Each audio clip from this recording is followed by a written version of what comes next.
I can't even sort of say I'm offended because you're right. But you're looking better than Dan. The pair of us are just not well. It's I know. not handy. I mean, you two. I don't know what you've been doing at nights, but you know. Sleeping. So Dan is doing the directorship in the Thistle Access trailer. He's making sure you get all the pictures and the sound out. We've got Robbie on camera, who's looking across Loch Linney at the moment. That's what we're sitting behind us, Loch Linney and Trisleg. The hills at the back there. Yeah. Very nice day. Lovely reflection on the lochs this morning. Yeah, it's very calm. It is beautiful. What's quite a dapply sky up there. Wispy clouds. Wispy clouds is quite high up, so not any sign of the wet stuff at the moment, so that's good news. And we've got Jack, who's back at the Parc Ferme studio. He's sort of working cameras out that way, and he'll be getting himself sorted out very soon, and that's where we're going to head back. But as I say, we're in the bottom of the corner of the car park, called Parc Ferme. We're by the refuelling station, which is run by the Army. That's right. They've got a tent there, and they fuel the bikes when they come in at night, and that area that we're actually standing in is basically an emergency area, so that they can get emergency vehicles in and out for safety. Yeah, but I say, it's kept fairly quiet. It does get busy sometimes, but generally this place is kept clearing it for that very reason. Yeah. And exactly. If Robbie turns around, you better see our outside broadcast area in conjunction where the bikes are sort of stored at the moment. And of course the outside broadcast is supported this year. You better run through the sponsors, I suppose. Michelin Tyres. Gavin Cairns Rough Casting Limited. We've got Thistle Access, we already mentioned their trailer. Yeah, Trials Guru, which is me, coming down to do guest presenting, but that's my website. And Comms West, yeah. As well as Two Tyres. They've been helping us out this year. And Nevis Bakery, we've been giving out your shortbread. I think we've only got about 5 or 6 packets left. It's gone down well. There was like locusts yesterday over this. I mean, normally they thought, oh no, it's all right. Everybody was taking it yesterday. Yeah, they put it in their knapsack. They have it later on, and it's the full butter shortbread that Archie Patterson sends down. Great support of the trial. Now, of course, his son Paul rode the Scottish 6 Days trial many times, and I think the last time he did the Scottish, he rode round with Gary McLennan on a couple of twin shock Fantics, and I think that put him totally off. We'll talk about shocks next. Somebody was asking me a question yesterday about, we'll talk about shocks and twin shocks. We're coming to that maybe to go into the morning. Yeah. And how different bike construction has changed over the years and for what reason. Yeah. But I guess most of it's to do with weight and reliability, but we're coming to that as we go through this Thursday. Well, interesting this morning, we were having a wee chat about the World Series and the Scottish 6 Days and how things have changed and how Bernie Schreiber won the 1992 event in the SWM on 105 marks, which was a colossal amount of marks to lose, and we all wondered what the last man had actually come in on. But Ben actually let it slip that he started doing the World Series in 1995, and a quick calculation is that's 30 years ago. 10 years before that, Jordi Taras was on the Beta, the air-cooled Beta monoshock in 1985. 10 years before that was the year that Martin Lampkin won the the World Championship, first World Championship on a twin shock Bultaco. And you think, you know, every 10 years there's a kind of change goes on. But basically we talk about modern trials as opposed to maybe, say, the pre-65 and the old traditional Scottish 6 days. It wasn't that long ago, really. It's well within living memory. And, I mean, I rode round in 1977 in the Scottish, and Martin Lampkin won that event. And that was, you know, that's coming up for nearly 50 years ago. It's incredible. But, yeah, it's all about promoting the sport, promoting trials in general, and we've all got our different opinions, but it's the social media now. There's so much going on that, and you've got to be very careful how you phrase things, because it's easy to get misconstrued. And Ben's had a go at me on social media a few times, and I thought, why is he getting all uppity? It's because he's read it as it was written, not as I would say it to his face if we were to meet. Yeah. And we all value everybody's opinion. You're entitled to your own opinion, but social media can get things carried away. There's no two ways about it. I don't say too much. Well, I've stopped saying too much. You'll never stop. I'll not stop looking at it, but I'll look at stuff and I probably don't comment now. I mean, there was a big and a very tragic accident this last week at Oulton Park, and a lot of the racing enthusiasts have been on social media. They've taken to social media and said, well, the mainline press are not interested in good racing events. They don't report them. But when there's a tragic accident where 2 riders lose their lives, it's all over the front pages, it's all on the TV. Yeah. Now they're interested in, oh, is there going to be a big inquiry? Well, when there's an accident like that, there's always an inquiry. You know, the clerk of the course is the first to give evidence in these things. And it's very sad that we can't celebrate how British riders do in MotoGP, Grand Prix, even Super Sports Series and British Superbikes. They don't report it, but the one thing they do report is when there's fatalities, unfortunately. Bad news sells papers, John. Yeah, that's right. It's always been the case, unfortunately, and it's a bit sad. But even on social media, the mainline press, the papers, have got their own social media accounts as well, and they're putting that out as well. So it's not the way to promote a sport, is it? Yeah. We're proud to promote the Scottish 6 Days Trial. We've been doing it for many, many years on British Radio. It's something we really do look forward to. And yeah, we take it on. It's a fantastic thing, and what it brings to the area and what it can give to the sport. Yeah, that's right. And it is a traditional trial. It's been on the go since 1909. But it has to change. I mean, David Dignan was talking about that the other day live with us about, how they try things. And if you don't try something, you won't succeed, you won't move things forward. But the secret is, if you try it and it doesn't work, why did it not work? And would you try it again, or would you try it slightly different? Yeah. That's the way to do it. Back at the studio, people want to get in contact with us? Sorry, 2 seconds, having a coughing fit. Oh my goodness, shall we just play a tune then and come back to us? Right, I think I'm good. OK, so WhatsApp, 01397 706 100. You can phone us on that number. That's 01397 706 100. Email the studio at studio@nevisradio.co.uk.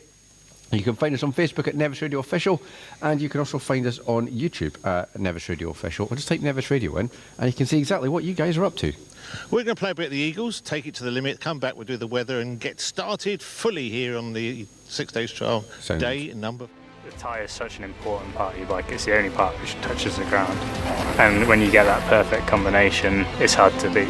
The Michelin tyres have been perfect for me. I've been running the DH22 on the front and the DH34 on the back. And it's a really good combination between grip and rolling speed. It's hard to find a tyre which has both the grip and the durability and not wear out. It means less tyre changing, less putting air in your tyres, less putting tyre sealant in your tyres, and it's just easier for me as a professional. It just does what I want it to do. It's not doing anything funny, and they've been durable. I've ridden them on some really rough terrain and I haven't had any punctures yet, but to last long as well, it's ideal really.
on with some style. Today's weather Our on Nevis Highland Radio, religion. brought to you by Thistle Access. It's going to be a chilly start, basically, but then that sunshine's going to come out and it's going to be absolutely lovely.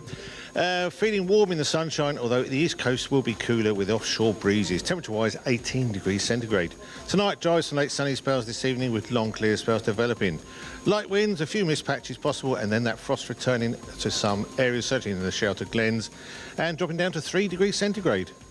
That was today's weather on Nevis Radio, brought to you by Thistle Access. The Scottish 6-Day Trial on Nevis Radio, sponsored by Michelin and Gavin Cairns Rough Casting. Just got up to 15 minutes past 7 or quarter past 7 as a balmy 10.5 degrees at the moment, Mr. Moffat.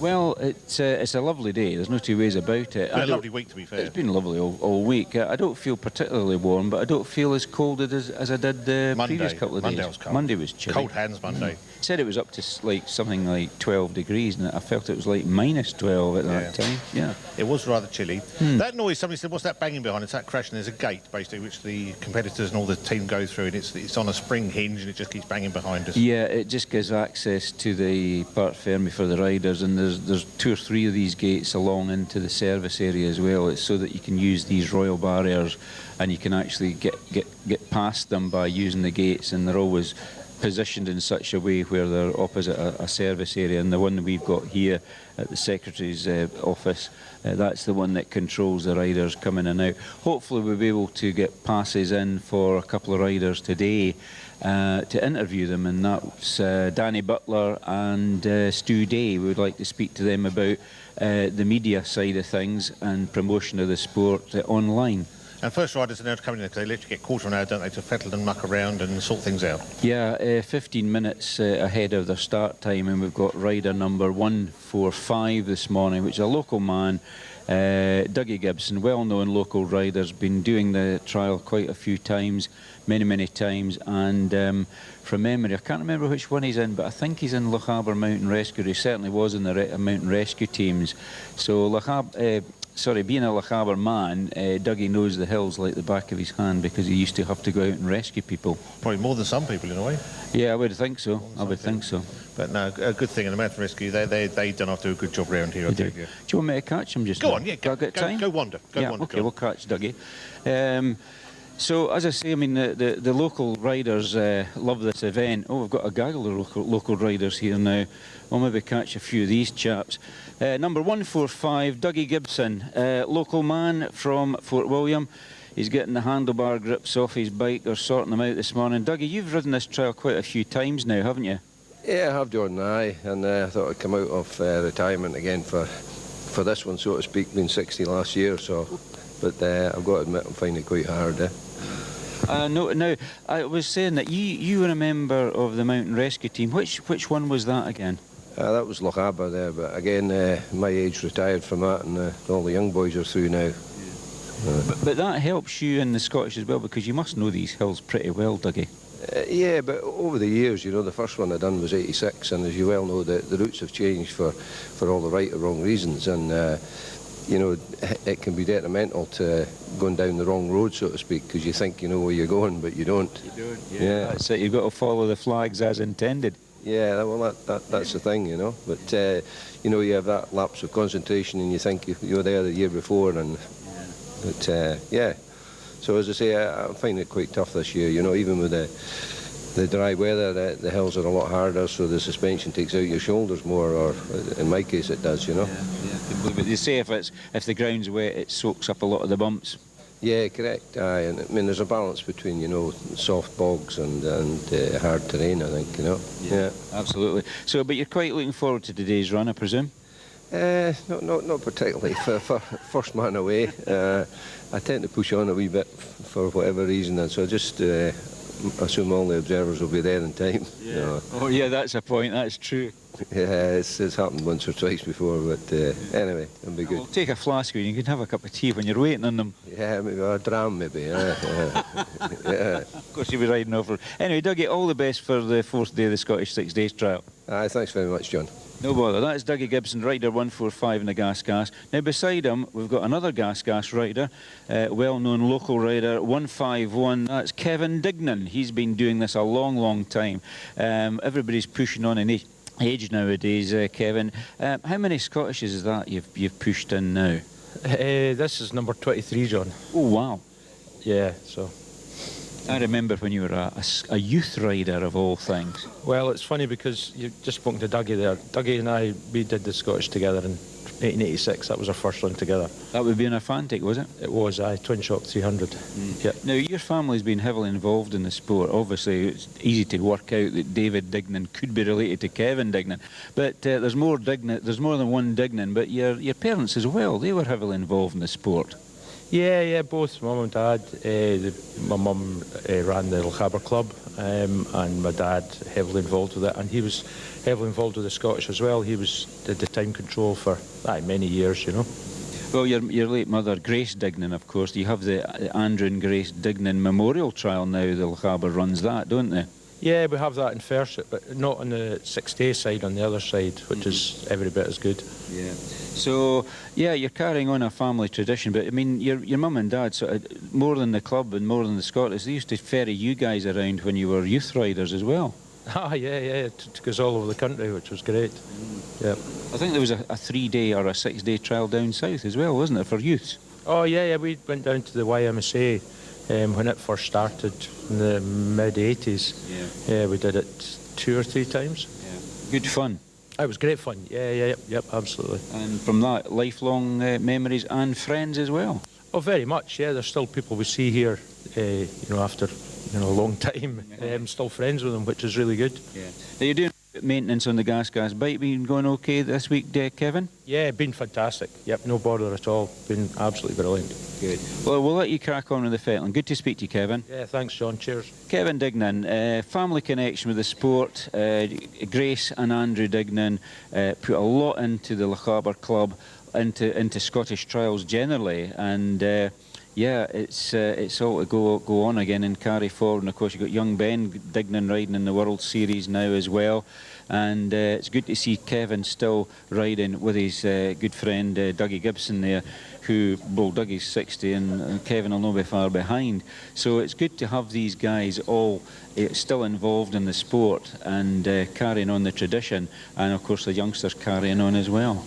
Exactly. And I guess after you've ridden it sort of 20, 23 times, it must be really hard to say that's my last one, because you just think, can I do one more, can I do one more? Well, that's it. I mean, where do you stop? Yes. And really it's down to a personal thing, you know, how fit you are and how confident you still feel to go up the sections, because, you know, the older you get, you think, if I come off that, that's going to hurt. You know, there comes a time.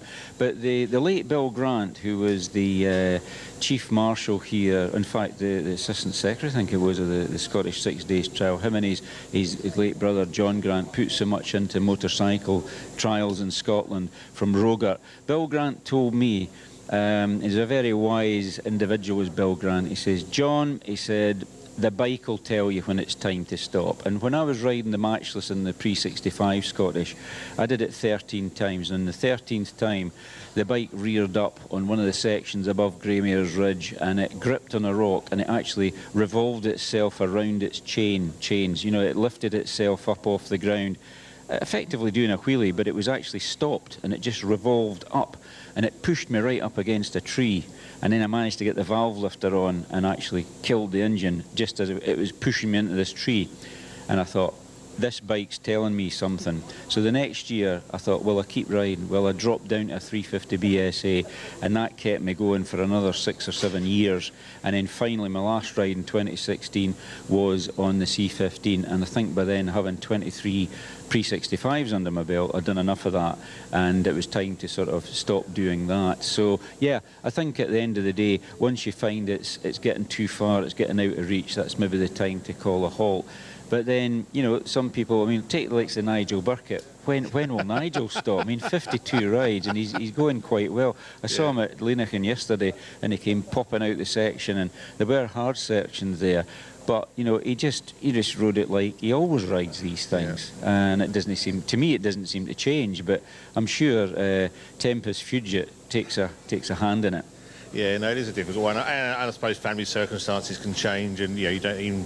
people move on, and you don't know what. Say, you can. I suppose you try and plan it year to year, really, but you just don't know. Yeah, but there's so many family connections. I mean, I touched on it earlier. That's the big thing about this sport, I think. Yeah, a lot of families involved. You know, the Hemingways, the Lampkins. They keep coming year after year, and you're down into grandchildren. I mean, John Hemingway was at the top of his game when I was just leaving school, and he'd ridden quite a few of the small capacity bikes and never found it a big disadvantage. And now we're down to the grandchildren now, George and Harry Hemingway, and Harry's lying second at the moment on I think a solitary mark. Adam Raga's in the lead. So yeah, it's great to have that type of tradition keeping the sport going. It's brilliant. Have you got a tune, Mr. Moffat, for this morning?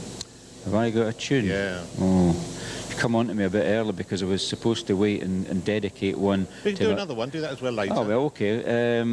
Let me think now. No pressure. Have you, well, can I pass it back to you and say, could you maybe play a country song, but a good beat to it? I like the fast country. A good country song? Yeah. Not possible. Some Luke Combs, maybe? Keep It Country, is that one of his? There was one on earlier this morning, and it was a nice tune, but I don't know what it was called. But you got any Reba McEntire that's fast? Not really. No? Oh, she does do some fast music. But you don't have any? Yeah, we've got Reba on there. Yeah, have you? Yeah. Maybe a Reba McEntire one of the quick ones. Is it Reba or Reba? Reba, R-I-B-A. R-E-B-A. McEntire, spelled slightly different to the Scots way. R-E-B-A. R-E-B-A. Or R-E-B-A, that's right, sorry, not Reba. R. And what one? Well, what one? I don't know what we've got on there. All right. I've not got it in front of me, I don't know. How about turn on the radio? That'll do. That's a direct instruction. That'll work. That'll do me. Come back, we'll have a look at the route and take the next step for day 4. Okay. Well, what we're going to do is we're going to play some sponsors first and have your tune. Well, it's ideal, really.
with some style. Our Highland religion drip fed as a child. For those who've not seen it, it's hard to explain just how much pride we have in our game. It's the game of the Gaels, the language of our clans. No place for fear to commandeer the heart of the Cammon man.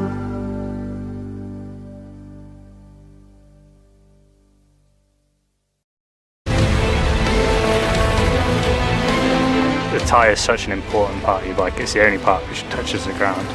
And when you get that perfect combination, it's hard to beat. The Michelin tyres have been perfect for me. I've been running the DH22 on the front and the DH34 on the back, and it's a really good combination between grip and rolling speed.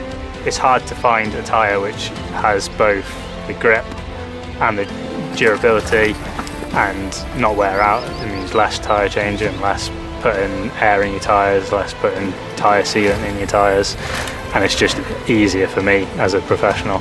It just does what I want it to do. It's not doing anything funny, and they've been durable. I've ridden them on some really rough terrain and I haven't had any punctures yet, but to last long as well, it's ideal really.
Trial.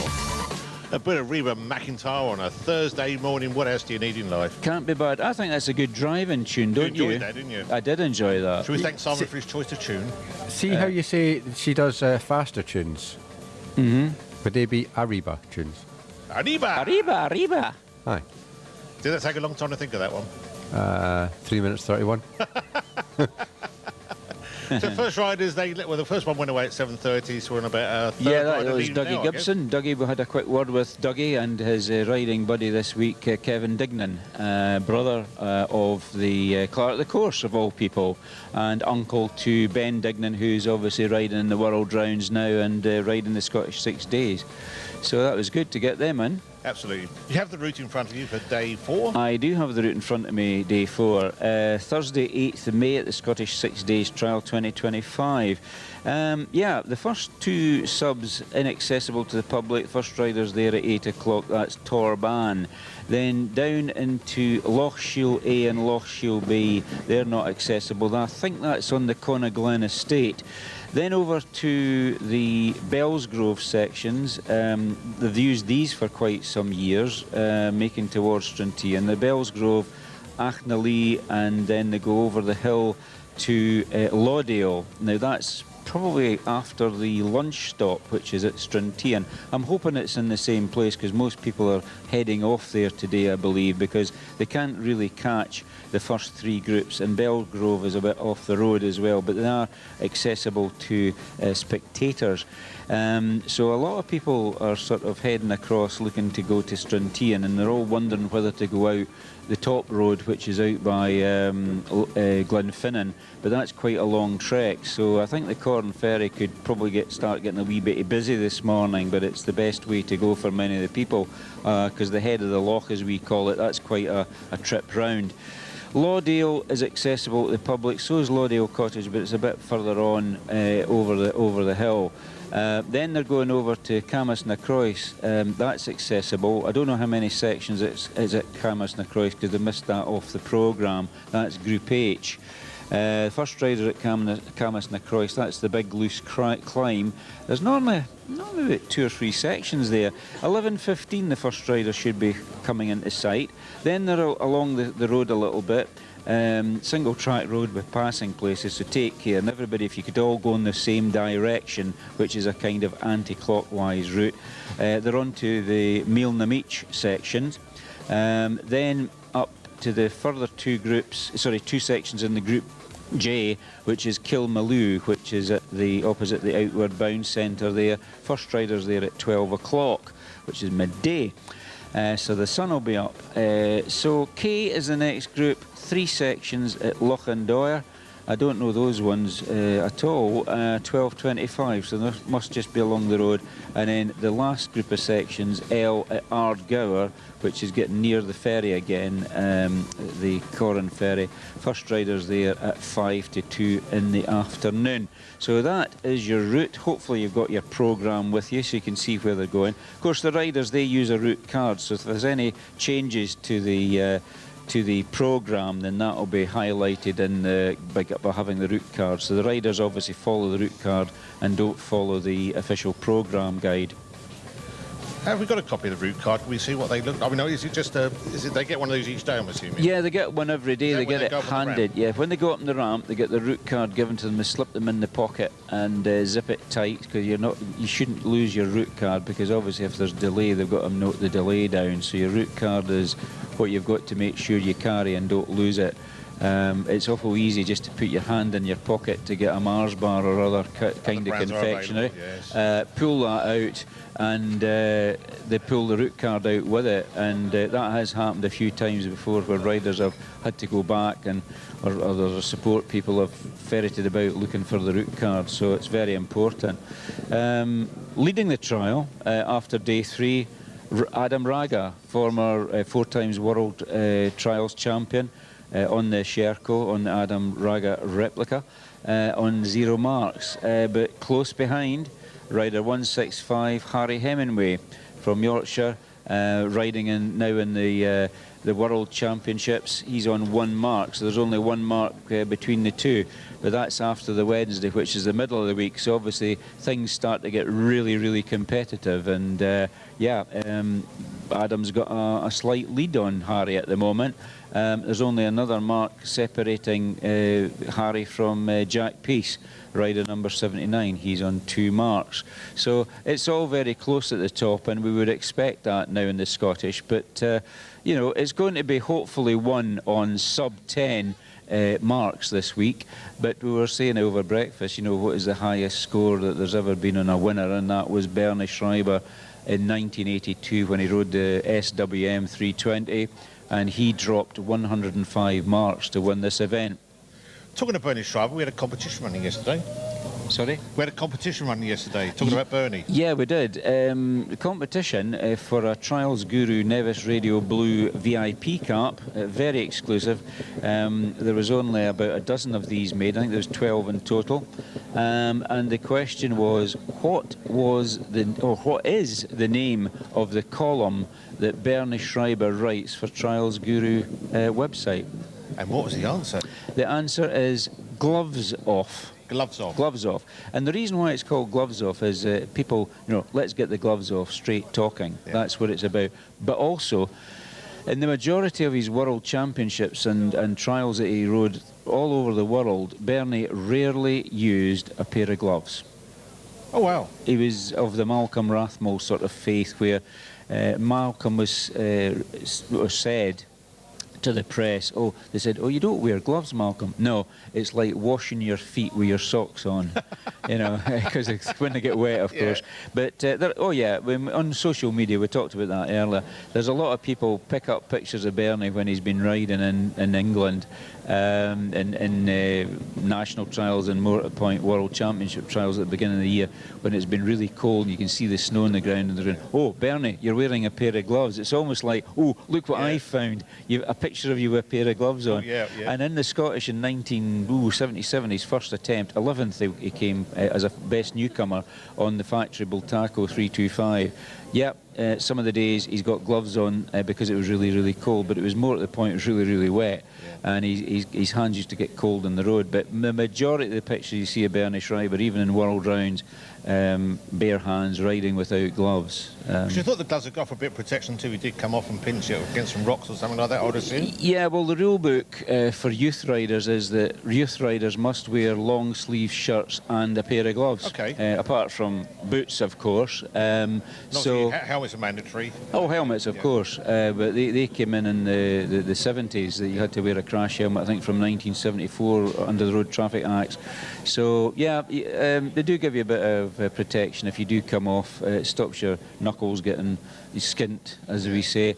But Bernie just felt he had more feel by riding without gloves. Now, I think it's the same with Malcolm Rathmell when he was a rider. He felt that he was more connected with the bike than having a pair of gloves on. But it's each rider's choice. I mean, we're looking at the screen now, the rider 156, he's about to start, he's got a pair of gloves on because it's cold in the hands when you're riding on the road. We've got the wind chill, haven't you, as well? Yeah, that's right, that's right. So, but as I say, it's a matter of choice, but most of the riders you'll see leaving today will not be wearing, will be wearing gloves as opposed to riding with bare hands. So back in the studio, how many entries did we get for yesterday's competition? 15. 15 entries. That's not bad. That's not bad going, is it? That's good. And how many correct answers did we get? 15. 15 correct answers. Well, let's be fair. Somebody told them where the answer was. No, they gave a hint. Oh, is that what it was? Yeah, a tip. A tip off. Tip. So how would you like to, have you got your box of numbers there? Are you going to hand them no, around? I've got people down that end that can pick numbers. So have you? Yeah. What, this Between end? 1 and 15. Should we ask Jack? Yeah. Jack, pick a number between 1 and 15. 9. 9 we've gone for. That'd be Bud. Bud Finlay. Not bad. Yeah. Did he not win something last year as well, that Oh, Bud? probably. Well, you got to be in it to win it. No, he does enter a lot of competitions. He does. He Fair does like enough. a competition. Local man? Hats off, like gloves off. Yeah, he is yeah, local. Yeah. There you go. Well done, Bud. So would it be easy to drop it off at the station at Ben Nevis Estate? Yeah. If he's listening, because I know he likes to listen what we're up to. If we get it organised today, it'll be available to you tomorrow. There's a hat, I think there's a little tote bag, and I believe there's a key ring in the bag. There is. So that's a little The only problem is I've left it back at the... oh, my goodness. The very day I didn't bring it in. It doesn't matter. I think at the end of the day, what we can do is, if you get a note of his address, I'll make sure that he gets it. It's maybe easier that way, because I've got to hightail it out of here to get to the Corn Ferry this morning. So you're talking about your house up here with a house in Inverness. Which home are we talking about? Oh, well, it's not my house. It's rented accommodation. Bring it in tomorrow morning. Bring it here tomorrow. Oh, could bring it tomorrow, yeah. Yeah, I could give it to you tomorrow. Same posting it, yeah. Fair enough, that'll do fine. That'll If Bud wants to come down and pick it up from here, Bud. That'll work, won't it? Present it, yeah, we do that. That'll go fine. Yeah. See, I've adorned my hat. So you have, I should have had mine on as well. It's in the bag. I've adorned the limited edition. You did. And the red ones, you get some more of those ordered, I hear? Yeah, I'm doing another batch of them because they've been very popular, so I thought I'd get another consignment ordered up. So the order's going in first thing next week. You must get people saying, why haven't you given this person one? Why haven't you given... I mean, it's one of these things you start. Yeah, it's difficult. And it must grow and grow. Why's that person got well, that person the thing is, it's called... I mean, there's one or two folk are a wee bit in the huff about it. Because, oh, I'm a friend of yours, you didn't send me one. I says, well, you didn't really make much comments on the website. And do you look at it a lot? Well, not really, because it's a lot of history stuff. Well, there you go then. It's people that have supported the Trials Guru website. It's people that I've got wind of who do good things. I mean, for example, the well-known photojournalist and former editor of Trials and Motocross News, John Dickinson, suggested a young lady down in the southwest of England who does a lot for the sport, organises a lot of events, and she was actually on my Facebook. Yeah. So she got a VIP cap sent down to her, and she sent me back a picture with the West of England Motor Club logo in the background, and that looks really good. Yeah. So it's not just top riders. I mean, I know that we've done certain special editions such as the VIP winner's cap in white and the Trial Legends in the light grey, but there's also the VIP caps have gone not only to riders and some top riders, but also people in the sport, people that are basically the unsung heroes, let's be honest, of the sport. and that's how they were distributed. So as I'm paying for them, I'll decide who gets them. I think that's fair. Putting you on the spot, if you had one golden cap to give to any rider at any era, any time, who would it go for? Or any person connected to Trial magazine? Not Trial. Gold cap. Yeah, gold cap. Living or dead? Either, yeah, either. Anybody at any time within the history of the Trial. Well, I think I've got to... I would give it to a gentleman who died just recently, and that's the late Gordon Jackson. Okay. He was such a lovely man, and he won this trial on one mark. And Gordon passed away last year. I've been in contact with his son Drew. They're looking to put some kind of award forward for GL Jackson, and I think if there was a gold cap, I think I'd have to award it to Gordon. Don't you think? Yeah, no, I don't. It's your award. Yeah, posthumous. It's a tough one. I mean, because it's a difficult one. Yeah, because there's so many great riders, and there's a great rider in every era when you think about it. I mean, Sammy Miller, he won everything in sight when he was a rider. So I thought that's who you would say, actually. I thought you'd say yeah, Sammy. well, but Sammy, you see, has got one of the exclusive, only 10 in the world numbered white caps, and Sammy was really chuffed when he got that, and his secretary said, well, we're going to take pictures. Yeah, send them up to me. Sammy's delighted, and then the next thing, the phone goes, hello Moffat, it's Miller here. And that was it, and we had a good chat about it. He's so down to earth, you know, he's been to live on the radio before. So it was good, but yeah, I mean, obviously Sammy's up there with the all-time greats. Let's be honest about it. Your Hugh Vineys, your Sammy Millers, your Gordon Jacksons.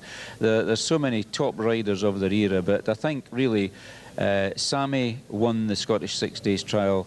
Was it 6 times? I think it was something like that. 11 times British Trials champion, a European champion.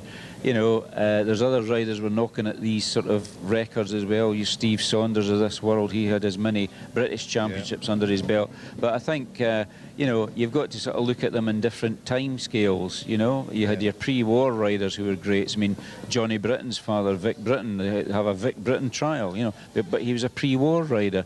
And that's part of the reason why I started Trials Guru, not just to look at pictures, but to try and record all the information we can possibly do with the history of motorcycle trials.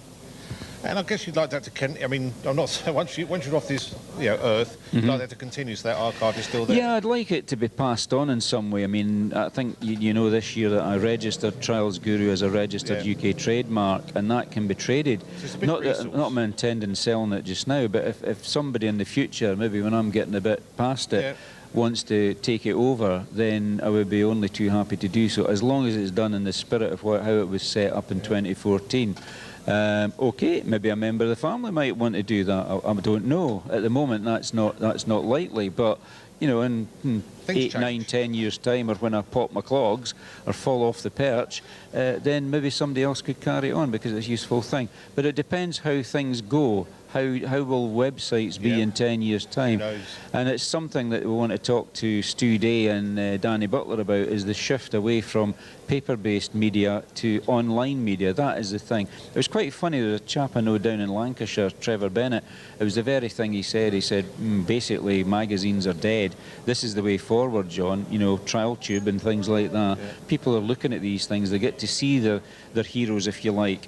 I mean, Danny does a lot of interviews. Did a really good one with John Shirt talking about the Scottish 6 Days, and it came across really well, and it's promoting the sport, and that's the way it is.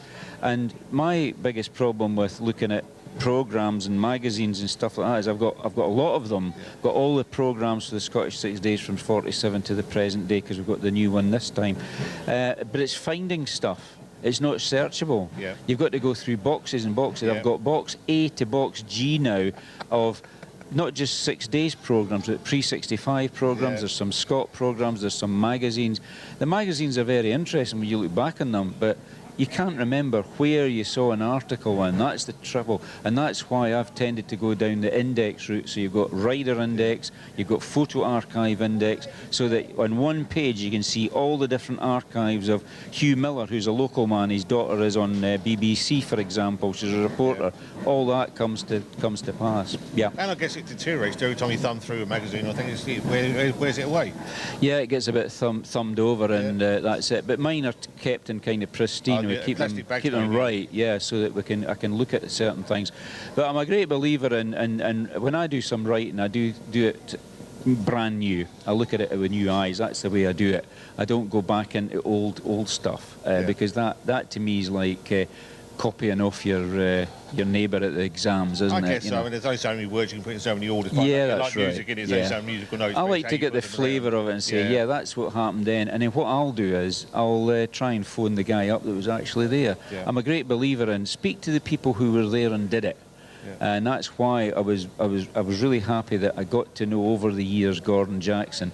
He used to phone me up from France, you know, and ask me certain things, and it was really great when you picked up the phone. In fact, I was actually not picking the phone up, so it was one of these scam numbers, because it was a French number. Yeah.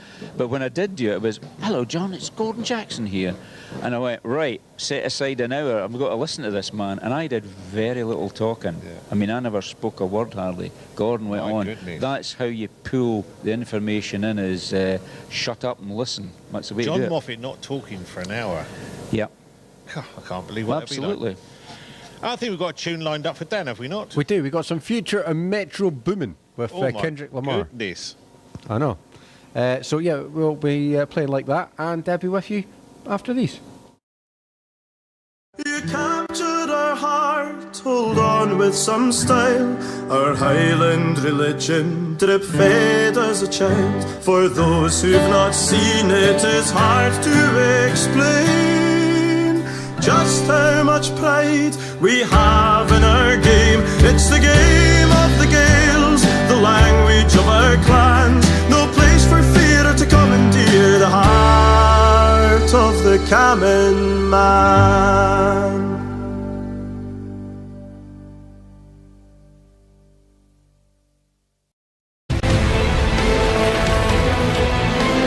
The tyre is such an important part of your bike. It's the only part which touches the ground. And when you get that perfect combination, it's hard to beat. The Michelin tyres have been perfect for me. I've been running the DH22 on the front and the DH34 on the back, and it's a really good combination between grip and rolling speed. It's hard to find a tyre which has both the grip and the durability and not wear out. It means less tyre changing, less putting air in your tyres, less putting tyre sealant in your tyres, and it's just easier for me as a professional. It just does what I want it to do. It's not doing anything funny, and they've been durable. I've ridden them on some really rough terrain and I haven't had any punctures yet, but to last long as well, it's ideal really.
with some style. Our Highland religion drip-fed as a child. For those who've not seen it, it's hard to explain just how much pride we have in our game. It's the game of the Gaels, the language of our clans. No place for fear to commandeer the heart of the Cammon man.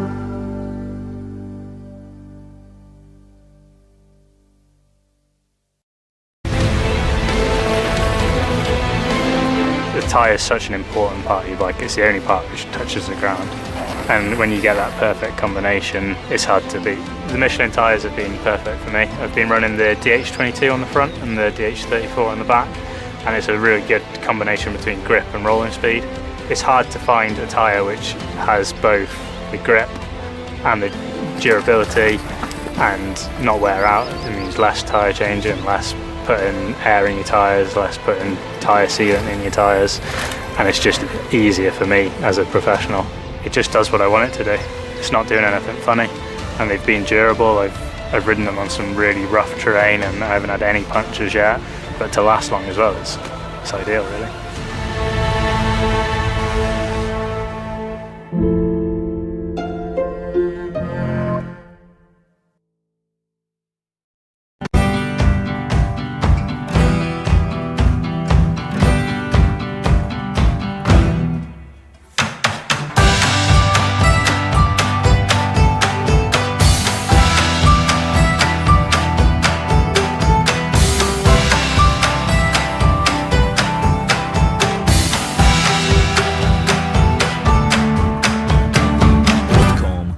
This is day 4 of the Scottish 6-day trial. 2 minutes to 8 on day 4. Riders are going away on a regular 1 minute intervals at the moment, aren't they? They sure are, yeah, every day. They leave the Parc Ferme at 7:30 and they're out all day on their bikes, 6 hours roughly. 175 on the platform right now if you're looking on our streaming. And yep, 175's on the go. Let's see if we can spot who he is. So he's get a wee shout out. 175 is Craig Turpey from the Galloway Club in southwest Scotland riding a Scorpa. So Craig's just about to start, and yeah. Do we know how many different nationalities we've got taking part this year? Oh, well, the man to ask that is Mark Coombs. He sent me a load of stuff on my phone, so I've probably got it stored now because he's written it down, who won what, when, where. He's a bit of a statistician. We're chatting to him Friday, tomorrow, is it? I think so. I think Mark's coming in. He's from the Isle of Wight. Bit of a character. Yeah, bit of a character. He's great at getting cakes made. He actually presented me with a cake in October at the Scott Trials Guru for, well, what he said was everything I do for the sport. But he also gave a cake to Steve Saunders this week. So we'll be speaking to Steve later on when we get a TRRS bike into the studio. Yeah, I believe that's tomorrow as well. Busy day tomorrow. And we've got any chats coming up? You're trying to catch a couple of guys later. Yeah, 235 I think it is, and 233 Danny Butler and Stu Day. So I'm just wondering, they can't be too far away now, maybe about half an hour. We're hoping that they'll come down early so that we can actually get permission to get them not into the Parc Ferme for the working, but actually into the studio and then put them back when it's time. We'll hope to catch up with them after the 8 o'clock news. It is Nevis Radio, Scottish 6 Days Trial, day 4, and we'll be back straight after this. From 96.6 to 102.4 FM, this is Nevis Radio News. At 8, Downing Street says the Prime Minister will provide an update later today on talks about a reported trade deal with the United States. It says discussions between the two countries have been continuing at pace. It's after Donald Trump teased an announcement from the Oval Office later about an agreement with what he calls a highly respected country. US reports suggest it's about a deal with the UK, although the Defence Secretary John Healey has refused to confirm or deny this. You wouldn't expect me to preempt what the Prime Minister or the President may say, but what this reminds us about is just how indispensable the US is as an ally to the UK on economic security and on national security. Second World War veterans will be commemorated during a national service to mark the 80th anniversary of VE Day. The King and Queen will be joined by the Prince and Princess of Wales and the Prime Minister at Westminster Abbey. An initial report says the cause of a fire that shut down Heathrow Airport is still unknown. 270,000 journeys were disrupted as a result in March. The wait for an announcement of a new pope moves into its second day after black smoke rose from the chimney of the Sistine Chapel. We'll know cardinals have chosen a pontiff when the smoke turns white. Lord Patton used to advise Pope Francis. It's not like electing Boris Johnson and Liz Truss. They'd never stop thinking that they're actually doing something which really matters to the church, to religion, and that they should be guided by the Holy Spirit. That's why they sing that during their meeting before the conclave. Arsenal will end the year without a trophy after defeat to Paris Saint-Germain in their Champions League semi-final. They lost 2-1 on the night in the French capital and 3-1 on aggregate. And in rugby union, we'll find out who's made the British and Irish Lions squad when it's named later. Mario Itoje is expected to become the first English captain of the team since 2001. Marcus Smith, Sam Prendergast and Finn Russell are all in contention for fly-half positions. That's the latest. I'm Faye Rowlands. This is day 4 of the Scottish 6-Day Trial. And we are back. The only radio station covering the Scottish 6 Days Trial ever, I believe. Yeah. Never been another radio station involved, is there? I've never been on the pod. Another radio station covering the 6 Days Trial? No, not to my knowledge. I don't see what anybody else here other than Nevis Radio. We've been here a long time. Yeah, a long time. Since, 6 o'clock this morning I've been here. That is a long time. I was here at 2 minutes to 7, wasn't I? Well, near 1 minute, to be fair. Was it 1? You got blethering. You come in as you always do. I got my tongue tagled, Mayor. I think this phrase. Hang on, try that one again. Yeah, tongue tagled. That's how these people got sore throats, you know this. Is it? Oh, right. Si's got a sore throat, Dan's got a sore throat. Poor lad. Poor lad. Yeah, we're suffering today. And even the secretary, Kirsten, she's got a sore throat. Yeah, she's got a bit of, sounds like laryngitis to me, but I'm not a doctor, I'm not a medical person. And quick update, there's no David Dignan at 9 o'clock. We've got somebody else coming in to do a little bit of a spiel about what they've been up to. Okay, sounds good. That's a change on that one. 8:30 we'll have some local news, and at 8:45 David Sedgwick, but not from the studio today, from somewhere else, the St Andrews, we believe. Oh right, is he out and about? He's zooming in, or otherwise. Yeah, good one. Got it covered off. Got to say good morning to Mark and Andy from Dorset again today, courtesy of Karen.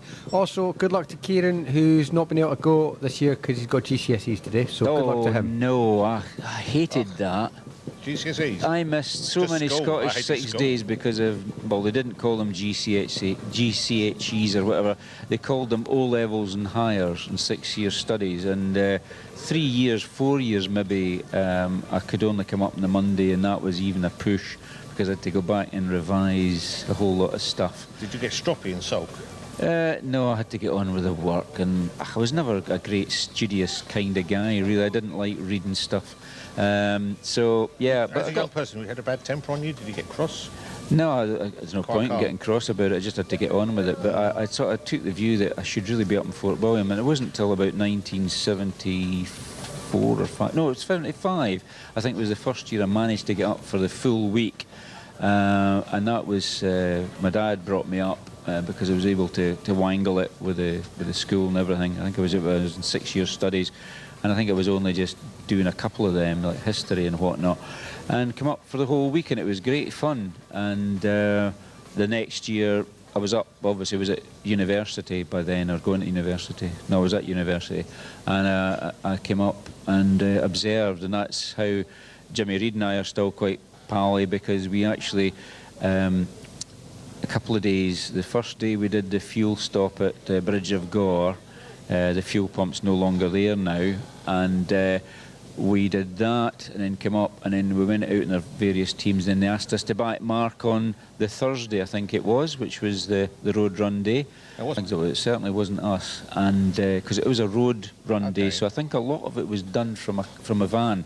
And they said, look, would you do the, back marking? And Jimmy and I did it ourselves, and yeah, we got commendation for Jock McComsky and others that day, because we actually came into, well, it would be here, the main car park in Fort William, 10 minutes after the last man. So that meant that all the sections had been shut down 10 minutes after the last rider had popped his wheel in the begins cards and out the ends cards. So that we were highly thought of for that. And then Jimmy went on to become a committee member and also rode the 6 days several times, and he's still involved in it. And that'll be coming up for 50 years in a couple of years' time, won't it? Yeah, we'll do indeed. No, it's a great thing, and as I say, it's all these little things, because obviously gone through the trials. That's why people say you ask some strange questions. I do, but then again, I didn't grow up riding it. I don't know it, so I'm trying to think what other people might want to know about stuff. Yeah, that's right. Back marking, you just use it. What is that? Yeah. What is it? That's it. I mean, I've spectated. But you don't have front marking, do you? Yes. You have front marking? Yeah, the front markers as well. They actually go and make sure that everything's okay. You'll actually see the front markers have got assistant clerk of course numbers on their bikes or plates on their bikes, and they come into here once they're finished with a few flags. They've also got marker cards in their knapsack and their backpacks, so that when they turn up at the sections, the observer might say, look, I'm missing a begins card, or I'm missing an intermediate card here. They'll be able to pop one in where it's maybe got blown away in the night or whatever. And also if there's a bit of route marking that they think's a bit sparse, maybe deer's knocked it down, they'll put a flag in, and they then go on. So they'll come back in maybe 20 minutes ahead of the first man, having effectively opened the section. So there's a course opener and there's a closer, back marker, front marker, and that's how it works. But I've not done everything at the Scottish 6 Days, but I've spectated, which I still do. I've observed. I've ridden the trial, and I was also Scottish 6 Days Secretary in 2002. So I've done most things, funnily enough. And you've done the programme too? I did the programme for several years as well, put the bikes in the window for them, and other odds and sods. And of course, when I wasn't involved in the Scottish, I was involved in the SACU for about 7 to 10 years, I think it was. So, yeah. It's all interesting stuff. And that's how you gain the knowledge of it. And that's what Dave was saying yesterday about sort of becoming clerk of the course. You sort of serve your time. Oh, right. And say having people to trust you and you trust them. Yeah, I've never been clerk of the course at the Scottish. I've been clerk of the course at other events in the past, and it is something you can't just. Well, you do certification for the governing bodies for these things, but that doesn't mean you're fully qualified. I mean, you couldn't just sit a test and be a clerk of the course and then run the Scottish 6 Days. But you'd have a bit of the knowledge for that. Yeah. That's the sort of legalistic side of things and what the rules mean. But to be clerk of the course for the Scottish 6 Days trial, you really have to serve several years working on the committee and working out on the hill and learning the whole game, because not all the clerk of the courses have been like Davy Dignan. He's a local man running this trial. Most of the other guys that have been clerk of the course have either come from Perthshire or they've come from the Edinburgh area, as it turns out. Jeff Horn won it before Davy. Jeff Horn was Perthshire, but Willie Dallin was from Midlothian, Mark Witham just outside Edinburgh in Midlothian, and then you had the likes of Johnny Graham. He was an Edinburgh man. George Baird, a saw doctor in Edinburgh. I'm trying to think. Norman Edgar, he worked for Ferrantes in Edinburgh. He lives in Pennycook. He did it for several years. Eric McNamara, Edinburgh. You know, a lot of incomers, but doing the job on the hill and knowing what to do and doing the right thing, that's the secret of it. Sometimes they make mistakes like everybody else. We're all human, that's life. But as Davy Dignan said, you've got to try things to see if they work, and it doesn't always go down well. And there is a lot of tradition here with the Scottish 6 Days, but it's carrying on that tradition in a modern format, I suppose, isn't it? And today's format is tomorrow's tradition. As somebody was saying that the other day. That's right. What is tradition? When's it start? When's it stop? Exactly. Difficult to pin down that one, isn't it? It is indeed. I'm just going to quickly query you. I think we've just watched Adam Raggett leave the top podium on his way. I know Dougie's kicking about down there, Dougie Lampkin. Are we going to get a chat with these guys at some point? I'm trying to look out for him. He's actually here. He's actually behind us at the moment. Directly behind us here. There's guys right that way. Sorry, there he is. Yeah, once he comes in, I'll try and grab him. Yeah. Cool. I'll try and grab him, but he won't be far away now. You could actually grab him now. Do you want me to go and get him? We can come in for a chat. We'd actually sit down. I'll try and catch him. On a bike would be quite nice. I'll move the chairs. If you can, I'll tell you what, you can play a tune. Yeah, we can do that. Maybe a quick message. We'll get Dougie in. We'll have a quick chat up with him before he actually gets into the. Do you want a tune? I say we got weather. I mean, let's be honest. Weather's going to be nice, dry and sunny. It's not bad. Yeah, leave the weather. It's fine. We've got. It's a bit cold to start. Getting sunny is going to be nice like this for the rest of the week, apparently. Yeah, sponsored by Thistle Access, who are obviously looking after our unit today as well. So thank you very much to them. Absolutely. What tune do you want? You can choose one. You've not chosen one. You've not chosen one yet. Oh, there you go. No, I've got to think. I'll tell you what. Let's play that one. That'll do. We'll do that. Right, we'll do this, some adverts, and you guys should be ready.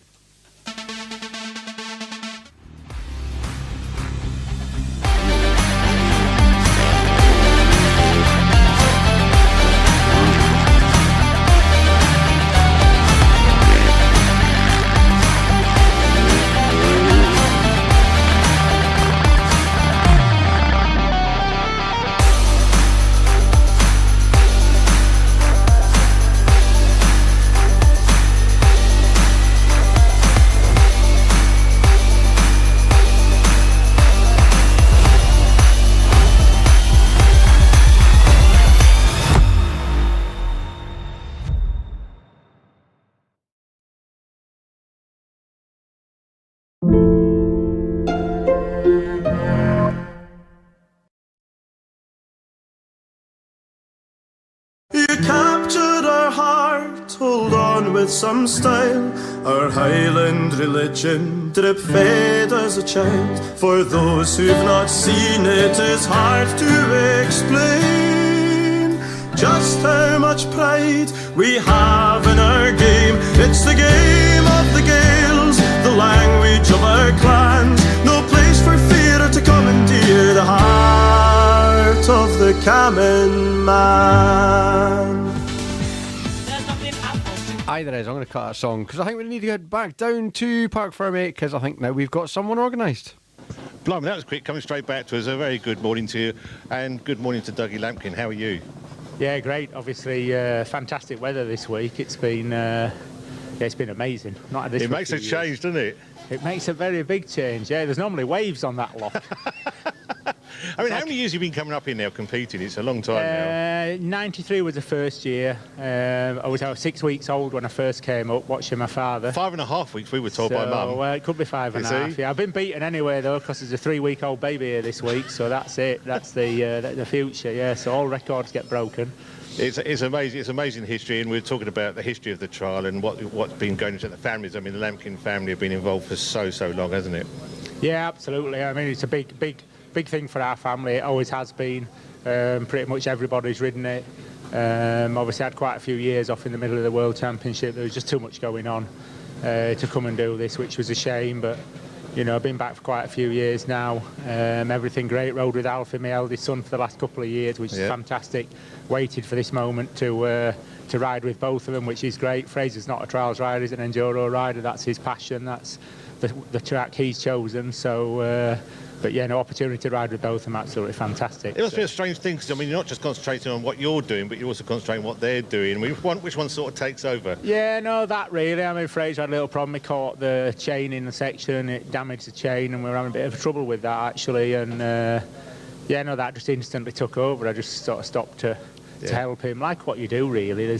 You always see somebody in a bit of bother, and you always stop and see if they've got anything. I'm going to say, with his family or not family, you still stop and help. Yeah, that's what everybody does, and that's the nature of this event, and that's why it is so popular and it is so great that, you know, it is a big challenge to literally everybody from top to the bottom of the field, and yeah, everybody's there to support each other. We were chatting yesterday with John and that, and I said, what makes Dougie such a good rider? What makes you such a good rider? Me? Yeah, because such a competitor. What is it? What drives you? I think before, obviously now, I hardly ride at all now. I get much more pleasure watching my boys now. I think it comes to a stage where riding every day seems not a chore, because that's a stupid thing to say, but it becomes more difficult.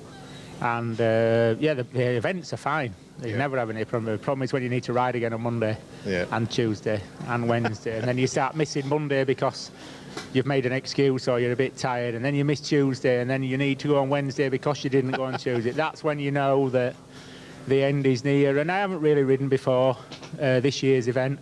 Just we've been away so much with the boys, which has been great. But yeah, the problem is when I roll down that ramp on Monday morning, I've got one setting and it isn't smiling. That's the problem. But yeah, it's been a little bit easier this year with both boys and sort of showing Fraser and helping him a little bit. That's nurturing round and encouraging, I guess. But it's just time. I just in the glory days, let's say, I just rode my bike non-stop.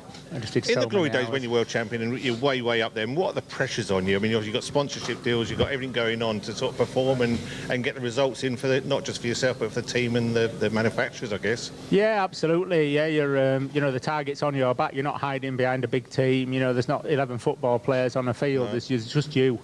And it comes down to a few moments, especially here, you know, with several years, we've ridden all week, and it comes down to how it used to come down to the last sort of 5 or 6 sections on Ben Nevis, and that's when you have to deliver.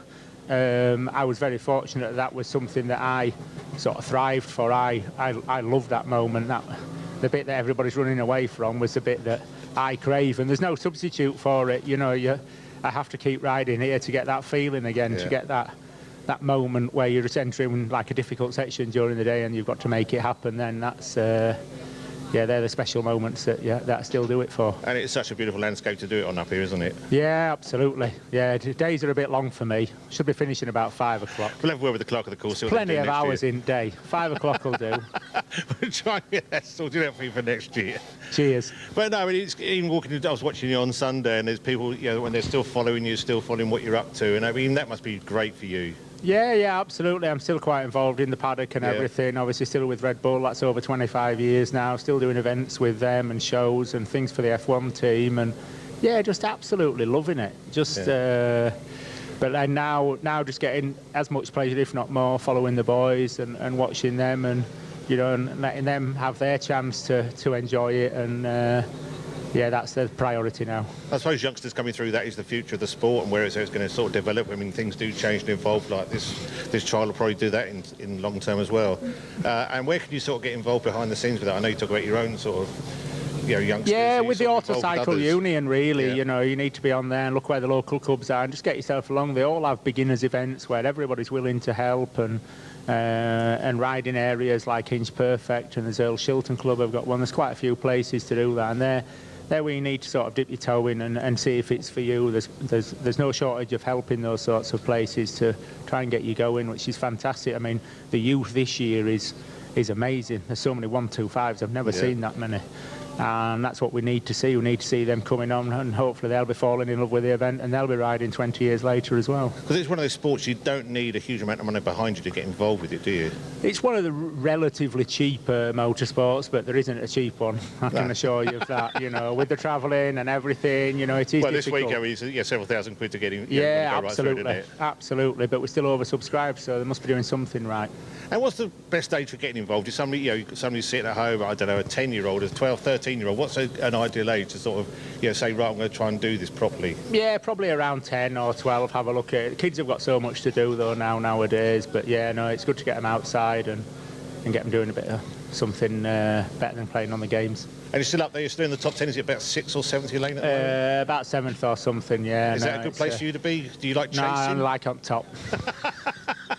The rest of it doesn't really matter to me, so... but I mean, would you like to... You've got a target to chase, is that good for you? Just winning, that's the problem. You just want to be there? Yeah, no, that's just it, there's only one setting for me, but most importantly, riding around with the boys, that's what's made it this year. Yeah, no, it is, and Alfie's not that far behind you, is he? No, he went really well, 4 yesterday, he's gone well so far, so, it'll pick up a bit now with the trial, and let's see how we get on. And long term, you're just going to keep at it and keep nurturing people I'll through? see. I'll take it year by year. I won't be doing 50 of them or anything like that. Burkett's safe. There isn't a chance. Yeah, not a chance? Not an absolute chance, no, but we'll see. We'll take it one by one. Dougie, always a pleasure. All Thank the very best. much. Have an end of the week, so hope it goes well for you. And maybe see you on that podium? I'll do my best for you. Cheers. Thank Dougie you. Lampkin, what an absolute star. And it's always good to catch up with them. When I say the youngsters coming through, that's what it's about. And if you are sitting at home, maybe you've just got a few days off school, want to get involved. 13-year-old, why not get yourself a bike, get involved, go on the sites and look for a club. There you go. Dougie Lampkin. Mr. Moffat, what are you doing now? He's not even listening. Are you monitoring me? Have you got me, dear? He's probably getting a cup of tea and having No, it's not. But a cup of tea would be lovely. I think what we'll do, we'll ask John about this as well, because he'll probably know more. But I believe, talking about getting younger folk in, I do believe there's like trial schools you can go to where you can kind of get involved with people giving you guidance as well. So yeah, there is. There is. There's 2 or 3 of them. There's actually one in Scotland. There's a Trials Academy down in Barrhead in Glasgow. The Bob McGregor Trials Academy, and they do tuition there, and they have events there as well. But there's also 2 or 3 places where you can get tuition. That's Inch Perfect down in Yorkshire, and also TrialsDay. They do days where they take you out in trials bikes and give you tuitions, and I think TrialsDay's been actually doing a bit with Guy Martin, the television star, who was a TT rider who came to the fore in the film TT 3D, Closer to the Edge, the film, some years ago. So, there are places you can go and learn trials. Yeah, and Dougie, you've got to win.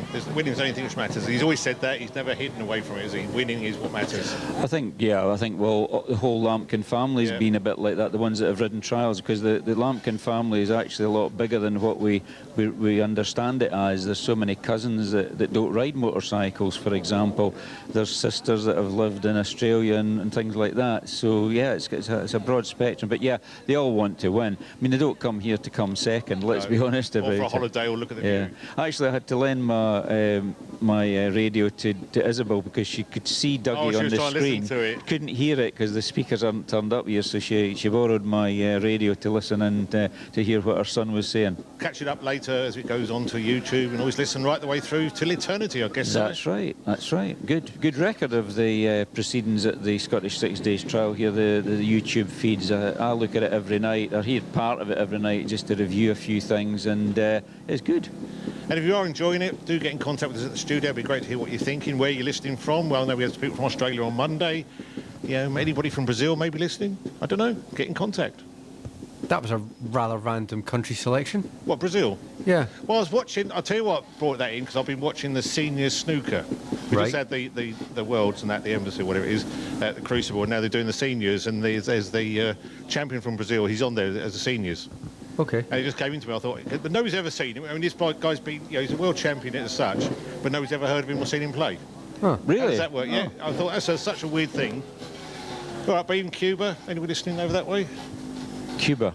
Yeah, Nevis and St Kitts. Well, there you are. I think let's go for it. Probably got a lot of Spanish A fellow people. radio station, Nevis, There is another Nevis Radio. Is there? Yeah. Yeah, I tried doing a job swap, but they didn't take me on. Well, they didn't want you over there, did they? Well, to be honest, I thought they thought we were taking the mick, but... well, you were a bit tongue-in-cheek. Well, you know, I'd take a week in the Caribbean. Let's be honest.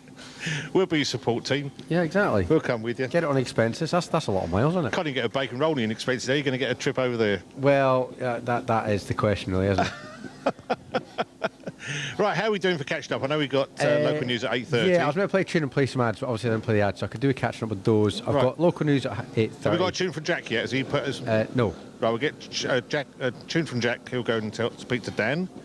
That's the way it works here. Well, while you're doing that, if people do want to get in touch with us, if you want a tune and you're listening, you can drop me a WhatsApp 01397 706 100. You can phone the same number, that's 01397 706 100. Email the studio at studio@nevisradio.co.uk. You can find us on social media on Facebook, Nevis Radio Official, or quite simply find us on YouTube, where you can watch everything happening live as it happens. Just look for our channel, look for Nevis Radio, or indeed Nevis Radio Official. Both of them work as well. It's all go. It's 24 minutes past 8. It's getting a bit warm. It got cold down here just now. My hands got cold again. Couldn't believe it. But it is warming up slightly. We're up to, 12.5 degrees, which is always good. It is the 8th of May, Thursday, day 4. And thanks to our sponsors, which is Gavin Cairns Rough Casting, Michelin Tyres. We also got 2 tyres, which are sort of sponsoring our sort of area out here, our workstation. Comms West, who help get the signal out there. Charles Guru, which is John Moffat. And Thistle Access, who let us have the trailer for the week, which is actually a fantastic place to be. We've also got Nevis Bakery, being distributing shortbread out to the riders and observers. And that's what brings us together here on Nevis Radio. Cool. Right. Okay. I believe we'll do some break, and then Eddie and the Hot Rods. Oh, there you're going back a bit. Aye. Well, there we go. We've learned something today. And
You captured our heart, hold on with some style.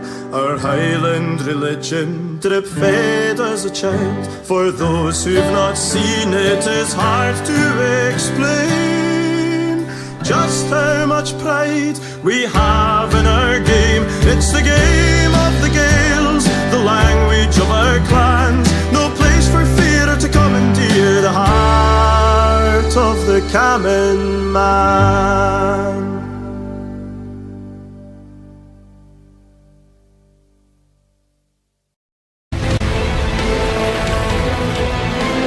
The tyre is such an important part of your bike. It's the only part which touches the ground. And when you get that perfect combination, it's hard to beat. The Michelin tyres have been perfect for me. I've been running the DH22 on the front and the DH34 on the back, and it's a really good combination between grip and rolling speed. It's hard to find a tyre which has both the grip and the durability and not wear out. It means less tyre changing, less putting air in your tyres, less putting tyre sealant in your tyres, and it's just easier for me as a professional. It just does what I want it to do. It's not doing anything funny, and they've been durable. I've ridden them on some really rough terrain and I haven't had any punctures yet, but to last long as well, it's ideal really.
You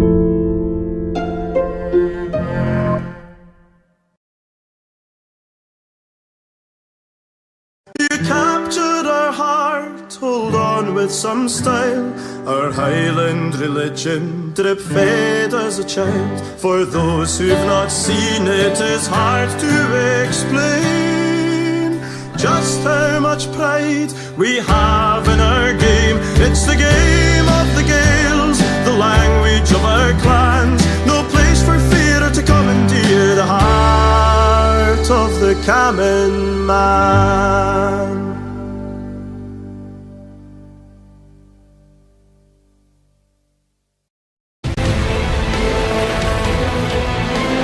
The tyre is such an important part of your bike. It's the only part which touches the ground. And when you get that perfect combination, it's hard to beat. The Michelin tyres have been perfect for me. I've been running the DH22 on the front and the DH34 on the back, and it's a really good combination between grip and rolling speed. It's hard to find a tyre which has both the grip and the durability and not wear out. It means less tyre changing, less putting air in your tyres, less putting tyre sealant in your tyres, and it's just easier for me as a professional. It just does what I want it to do. It's not doing anything funny. Oh, here we go, and we're back here in the Parc Ferme. We've got with us this morning a couple of riders, Danny Butler on my left, and on my far left, Mr. Stu Day. Now, these gentlemen are heavily involved in online media. Danny has his own Trial Tube, that right, Danny? I do indeed, yeah. Trials Tube has basically become one of the fastest growing ways of catching up with anything that's going on with trials. Unfortunately famous for our extremely honest candour. Yeah, you're right there. I love it, so it's good because it's putting out fresh stuff, and that's what people want, and they're listening online, and it's all very much in the digital age. It is. I think the days of the magazine are dying fast. Everybody has a smartphone in the pocket. It's so easy to click on whatever media you want to see and do. You're not turning it on. Oh yeah, you need your mic on. We did hear that, but there you go. He was on mute. I wondered why it was feeding back a little bit. Yeah, and I think it's something that we've discussed before. Certainly at the Telford show this year, I met you down there with Bernie Schreiber, and we're talking about the way that information goes out. Everything's instant nowadays, and let's be quite frank about it, because you guys are. The magazine era has kind of come and gone now, hasn't it? It's very much in its descendancy, and the ascendancy is more online information. Yeah, 100%. I mean, I think back in the day, the only way that you would be able to see the Scottish 6 Days or the coverage from the Scottish 6 Days would have definitely been, you know, 2 or 3 weeks later in the magazine with some incredible shots, and there still are some incredible photographers on the hill. But nowadays, people can know what's going on at section 6 just after somebody's rode through. That's right. I mean, even the photographers, they're putting their stuff on social media straight away, all the time, and you're able to see stuff that you missed when you were out yourself, and pick it all up in the evening when you come back in, or even when you're out in the hills with a signal. There are plenty of, shall we say, there's also plenty of extra minders online that are trying to say that that's how they'd ride the section as well, and I'll be completely honest, like, I really think that people need to come to the Scottish 6 Days to A, see the severity of the sections, and B, to find out just how difficult it is to stand up if you're walking up there. That's right. It's steeper than it looks, and it's way slippier than it looks. Yeah, the reality is we thought we'd come prepared, and we had not come prepared at all. It's what really caught us both out is the fact that you do an enduro in between the sections, and it really is. It's not a tootle like a normal trial. Well, remember the guy, you've got to fly. Ross Noble came up a few years ago, and he started off the programme, the whole thing, getting ready for it, talking about cake and things like that, and it was all a bit of a laugh till it got serious. I bet he wasn't laughing when he got on the moors. No, it got serious very fast. Yeah, very quickly realised what he'd got himself in for. But I mean, you guys, I mean, obviously, what's your background, Dan? It's more into cyclo-trials, as we used to call it, wasn't it? I actually started with motorcycle trials, believe it or not, and rode to a very high standard, to a national level. The last time I rode up Pipeline, it was in my first B-class national of that year. So that's a long time ago for me, until yesterday. And yeah, I've been a professional bicycle trials rider from the age of 16 to 27 from a competition basis at World Cup level, and my highest world ranking was world number 2. Yeah. And then after that, I now own something called the Extreme Mountain Bike Show, and that company performs at live events and for large-scale companies. We're currently one of the headliners at Butlins, and we were chosen to perform for Her Majesty the Queen during the Platinum pageant as well. There was 2 riders chosen. I was one of them. Right. But yeah, on a bicycle, I'll be completely honest, I'd absolutely tear through the sections on a push bike like they were flat. But that's not what it's about. And No. I came back to motorcycle trials because it was my first love. Yeah. And you never forget your first love. That's right. They say. But Yeah, they yesterday say. I had some choice words with her. Yeah, I bet you did. Now, Stu, what's your background in trials? Just club rider as a teenager. Got up to expert level, centre expert level, then switched to enduro. Loved doing the enduro, rode for GASGAS UK, and then when I sort of hung the competitive boots up, I set up a trials experience day called TrialsDay.com. And you've been doing a bit of training with Guy Martin, I believe. Yeah, we're training Guy Martin at the minute. The bulk of the people are just road riders that want to have a go at trials, or more and more we're getting people who want to get into trials and they want proper tuition to get the basics in. We're not training world champions, we're getting people into the sport. Well, that's what it's all about. Yeah, basically at low level, that's where they all come through at the end of the day. The grassroots is where it's important, and at the end of the day, people that are already in trials know about trials, and the only way that trials is ever going to grow, and again with like the YouTube stuff, is by sharing trials to a wider audience. That's right. That's the only way to get it out there. I think the big thing is with trials, if you can get somebody to be decent on a trials bike, it helps every other aspect of any motorcycling. Yeah, absolutely.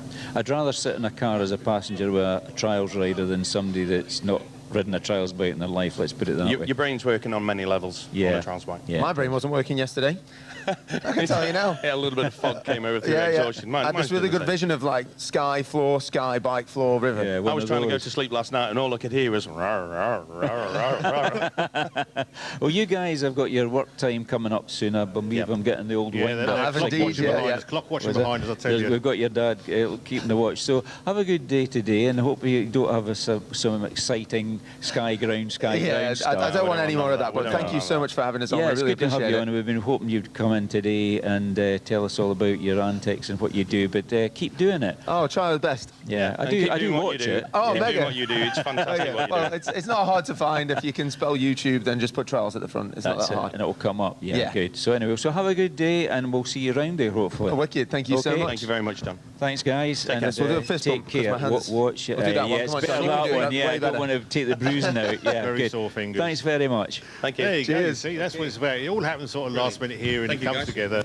And they are really on a tight time because they've got a bit of work to do on the machine apparently. So it got a bit broken yesterday. Yeah, As is his fingers, and he's in a bit of a mess. Yeah, that's what he was talking about. Ground sky, ground sky. That's the way it goes when you've lost it. But it was just one of these things on the moors that can happen. A big off, as we talk about.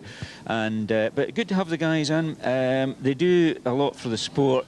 In both their ways, with the Trials Day, they do all the training and everything, but Stu obviously goes on to Trials Tube quite a lot now, and he's on, and they do some really interesting interviews.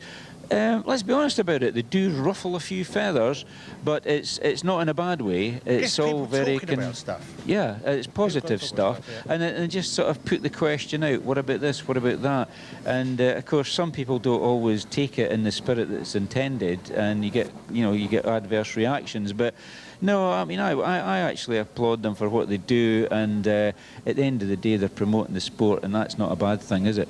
I say, getting people talking about it, and ruffling feathers, does it matter really that much? It's only when it gets personal. I think if you're talking about the sport in general, people think, "Why should we done this way? Should we done that way?" It's like, "Oh, is it non-stopping or stopping?" That's years ago. That causes a lot of furore. That's a huge debate, still going on, I guess. Well, it does. I mean, to be honest, I've stopped commenting on it because of the fact that you've got to take the view, look, it's all the same sport. There are schools of thought where perhaps maybe it might be a good thing to split it between stop and no stop.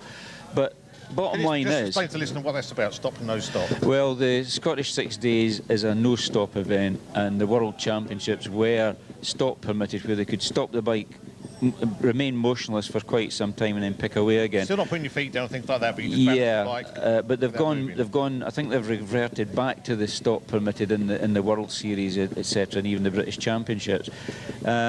So people, as Danny was saying, get passionate about things, but the bottom line is there's trials for everybody. I think that's the secret of it, that old guys can go out in a pre-65 bike or even a modern bike and ride no stop. Modern riders or more youthful riders tend to prefer the stop permitted because that's what they've been brought up on. And of course, stop permitted is not a new thing. I mean, it's been on the go for quite some years now, so it's traditional too. It's just what we were saying earlier. Where does tradition stop and start? It doesn't. It's kind of flowing thing. And I mean, when you think of Martin Lampkin winning in 1975 the World Championship, and then you've got Tony Bowe dominating the sport at the top end now, and he's got like 30 titles between outdoor and indoor and all the rest of it. It is quite complex. I mean, I was asking, what's his name, Ben Hemingway about the power sections at the World Series, because I don't go to watch World Championship events. It's one of these things that I don't have the facilities or the time to get involved and go and watching these things now, because that would rearrange the whole family thing. So they're abroad, you'd have to spend money to go over there, blah blah blah. So all I've been doing is watching it online and so on and so forth. But of course you get opinions coming in and then everybody jumps in on it. So I don't tend to comment now. And in fact, Ben sort of picked me up wrong. There was a lot of opinions coming in and saying, lots of opinion, guys, what's the solution? And Ben came right back, John, there's no solution needed, there's nothing wrong with it. And I thought, I never actually said there was anything wrong with it. I just said, and I think it's when you read something and you take it in not the context it was intended to be, I think that's where it goes wrong. So he could see my point of view. I was just saying, look, there's about 40 people made comment here, but what you got to do about it? And he was saying, well, you don't need to do anything about it. But of course, I never saw a power section in use, and of course, it's a time section, so totally different from what we have here. But no, Danny Butler and Stu Day, they're doing their bit for trials, and fair play to them. But I think it's honest to say that, yeah, he's right. With Trials Motocross News, you waited till a Friday till you got the results for the Sunday, so that's like almost a week late.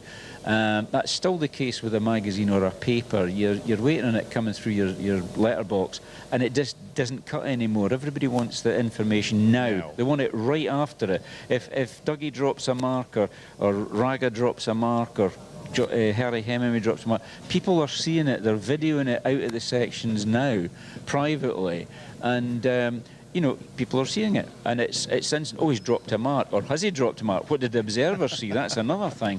But it's all happening right away. Well, exactly. It's like radio. It's now. It's instant now. Okay, you can have a playback, but people hear it now. Some people who don't, they hear it maybe 3 hours later. It's as simple as that. With a paper, nah, it's too long now, and I must admit, I've only got subscriptions to 2 papers now, the Old Bike Marked and the Classic Dirt Bike, and that's it. And that does me. I don't take the rest anymore because I don't have time to read them, and you can't access them like you can online, so that's the difference. So it's all good. It's all good, apparently. It is, what, 14 minutes to 9 o'clock. Thoughts of the day, Mr. Sedgwick, is he there? Good morning, gentlemen. Good morning, David. Calling from St Monans today. From where? St Monans in Fife. In Fife, absolutely. Yeah, there he is. In St Andrews yesterday with 9 pals who I used to play rugby with, and various other sports. We won the Inter-Residence Cup 3 years on the trot, and they decided to form a group called the Southgate Lads. We were in a hall of residence on South Street, and they've had a dinner every year since 1974. And missed 2 for COVID. So next year's the 50th. This was the 49th. And we had a dinner together last night. So it's funny to see we're all old crocs, but had a good time together. Much reminiscing and talking about stuff, I guess. Absolutely. No, it was great. And it's really nice. And it's same weather over here, actually, but a bit more breeze, actually, on the East Coast than there is in the West Coast, I think. And when are you heading back up later today? Later today, so I should be down to see you tomorrow morning with some goodies to supplement your breakfasts. We've had no breakfast, and we've been moaning about that all week. No breakfast all week. I'm okay. I had a big Oh, breakfast you. before I came here, so I'm okay, I think. My body's a machine and he's feeding fuel. Brilliant. On that note, David, I'll hand to you. Right. Good morning, John, Simon, and to all the listeners. It's great to be with you during this week to share some thoughts for the day for you to chew over. This week, I've been wanting us to think about community, what describes it and how we can make a difference. Yesterday, I spoke about the sort of community that we live in means that we bear one another's burdens and that we should pursue the aims in life that will bring us peace, joy, and hope to the community. Today, I want you to be inspired to build the sort of community in which people feel valued and included. Following the example of Jesus in this is a good place to start. Firstly, you don't need to be religious, holy people to be builders of this sort of community. Take a look at the first followers of Jesus. Some fishermen, a tax collector for the occupying Roman force, ordinary people who Jesus trusted to promote his community. Jesus reached out to the untouchables, those suffering from leprosy. He blessed all the children who were so often regarded of little worth. He took the 5 loaves and 2 fish offered to him by a wee laddie, and Jesus made it enough to feed at least 5,000 people. He showed that one of the major characteristics of his community should be humility and a willingness to serve others. When he was with the disciples, having his last meal before he was crucified, he took a bowl of water and a towel to wash his followers' feet. In his community, it's better to serve than to be served. Simple acts that we carry out can show the sort of community we want to be part of. I was impressed by an article of 10 years ago featured in last week's Lochaber Times, where there was a picture of a primary school girl, Caitlin McGilvery, who'd had lovely long hair. She'd been talking with her mum about children suffering hair loss because of cancer treatments, and her mum told her about the Little Princess Trust. Caitlin said, "I said straight away that I wanted to do it, but I'm definitely going to grow it again as I like having long hair." She decided to donate 12 inches of her hair, but also planned to raise £350 to buy one more wig. However, due to the generosity of her family, friends, neighbours and various businesses, she raised over £2,500, which meant that another 7 children would receive wigs. She took what gift she had and did something special to build a better community. There are many other examples that you'll be able to quote. That's the sort of society I want to be a part of, and it's the sort of society that Jesus planned. You and I have gifts. Let's use them for the good of others. And as Bono sings the U2 song One, which says, let's carry each other. Thank you for listening. Here's One by U2.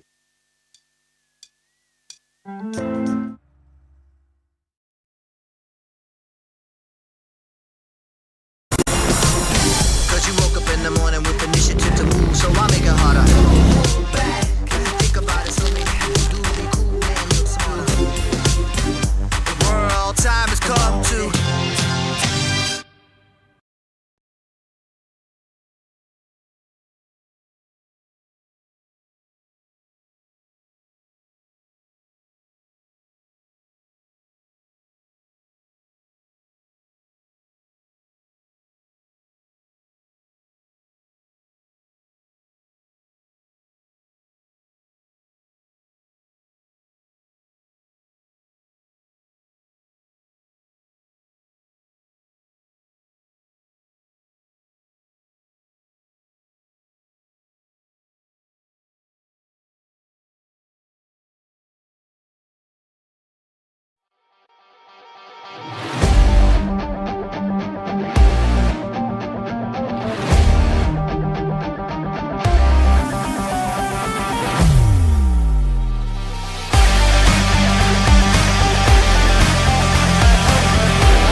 with some style. Our Highland religion drip fed as a child. For those who've not seen it, is hard to explain just how much pride we have in our game. It's the game of the Gaels, the language of our clans. No place for fear to commandeer the heart of the Cammon man.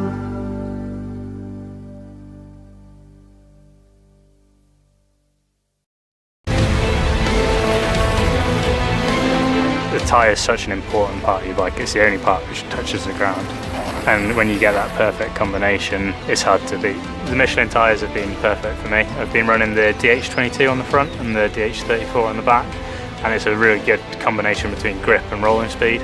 It's hard to find a tyre which has both the grip and the durability and not wear out. It means less tyre changing, less putting air in your tyres, less putting tyre sealant in your tyres, and it's just easier for me as a professional. It just does what I want it to do. It's not doing anything funny, and they've been durable. I've ridden them on some really rough terrain and I haven't had any punctures yet, but to last long as well, it's ideal really.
Scottish 6-day trial. Day 4, basking in sunshine in a car park in Fort William. What else do you need in life? It's not bad, is it, Mr. Moffat? It's pretty good, I think. A week down here at Fort William can't be bad when the weather's like this. So you've already had a week down here, because we always say you have a week holiday before you come down with a lovely Jean, don't you? Yeah, normally just to take in the pre-65 trial, but also a couple of days of chillaxing and going wee trips and having picnics and stuff. I've seen the picnicking with your thermos. Yeah, it's good fun actually, and especially if the weather's inclement. Not inclement. It's nice. Inclement. Yeah, we get out there and we go way out by Lilchailert and places like that, and just have a little tootle around in the car and stop off in our lay-by and get the picnic table out and get the fruit out and get the sandwiches out and What a beautiful picture you've just painted. You tootling around having a picnic. Tootling around. There's nothing better than tootling around. You've got some A4 in your hand with some numbers on it. What's that all about? Oh, well, this seems to be the provisional results of the third day, Wednesday. That was yesterday at the Scottish 6 Days trial, but we're now into Thursday, the 8th of May. So these are the results from the 7th of May. Adam Raga, 4 times World Trials Champion on the Cherco on number 183. He's on 0 marks lost. Harry Hemingway, a close second. He's on 1 mark dropped yesterday. Rider number 165 on the factory beta. Jack Peace on the Sherco, rider 79. He's on third position on 2 marks lost. Get the numbers right way around. Harry Turner is in 4th position on 4. James Dabo, previous winner of the Scottish 6 Days trials, in 5th position, and he's on 5 marks lost. As is Billy Green on the Scorpa. He's also in 5 marks lost in 6th position. 7th position is Dougie Lampkin. We had him interviewed just a little while ago with John Weller, rider 221 on the Vertigo. He's in 7th position on 7 marks. Richard Sadler from Leyburn, North Yorkshire. He is riding Vertigo, rider 276. He's on 8 marks, in 8th position on 7 marks lost. Jack Dance, 9th position on 8. And George Hemingway, Harry's younger brother, is his first time in the Scottish in a 125 beta. He's in 10th position on 8 marks lost, so that's the top 10. All to play for, eh? All to play for. You're going for a little wander now. You've got a gentleman over there waiting to talk to you. Yeah, I do. And we're going to have a word with a Mr. Gary Matthews. I'll just try to bring his attention, switch his microphone on. Gary, you're the replacement for the clerk of the course today, believe it or not, but you are a machine examiner here at the Scottish 6 Days. Yes, that's my role. I've done a little bit of it last year, and I've took that responsibility this year as well. So, good. For my now, sins. been coming up to the Scottish long? 2019 I started. Right. So my background's motocross, and I like sort of SAM riding and stuff like that, but a few years ago, I had a friend called Phil who used to be interested in trials. Right. So I sort of started doing the trials, and I sort of was watching like the Scottish 6 Day. And the problem was with watching it on video, it flattens it out. So very much so. And I come from Essex, so we're like muddy hills and logs. Yeah. So after doing about a year of that, I sort of thought, oh, I'll have a go at the Scottish 6 Day. So I come down to Scotland. I met Davy Digham and explained what I wanted to do. And Davy said, well, maybe you want to go out and have a look at a few of these sections. Yeah. So I went out and I was looking at boulders the size of small family saloon cars, and so straight away I realised the Scottish 6 Day weren't for me. Yeah. So I went back to Davy, sort of explained myself. And Davey said, well, there's other roles here. You know, there's clerk of the course, setting out and stuff like that. So really from 2019, that's what that's what I enjoy. But that's what I used to do, go out, putting the flags out, stuff like that, and then just generally getting involved in the event. Yeah. Well, what I've picked up on is that you've changed the way that they park the bikes up now. Is that right? Yeah. So I've always sort of helped do this, like stacking the bikes and sort of thing, but it just takes so long because there's 288, and the problems I found is that if the first lot of bikes going wrong on a line, you can end up moving 30 bikes back and forwards. So what I'm trying to do is just make it an easier way to do it, which is making the lines a bit longer. And then in the mornings, you probably see me out with my spray can. I've marked the floors in the lines and then write certain numbers down. So then the people stacking the bikes look at the numbers and they can slot that bike in, say 233, and then it gives them some sort of marker. Where to, so a datum point, Exactly, And yesterday it just made it work really well, because the thing is that, and the other thing I've got is this Fettling area.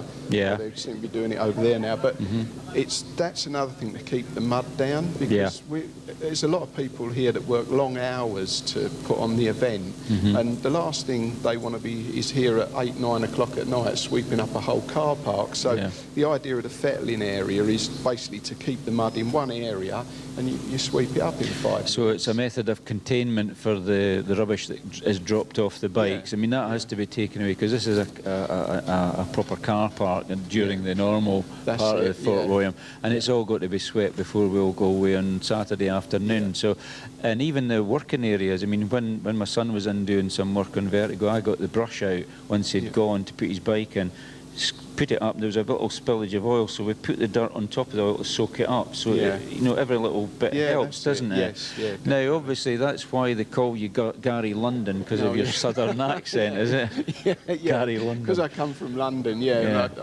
so you might hear people shout out, "Oi London," that's generally me.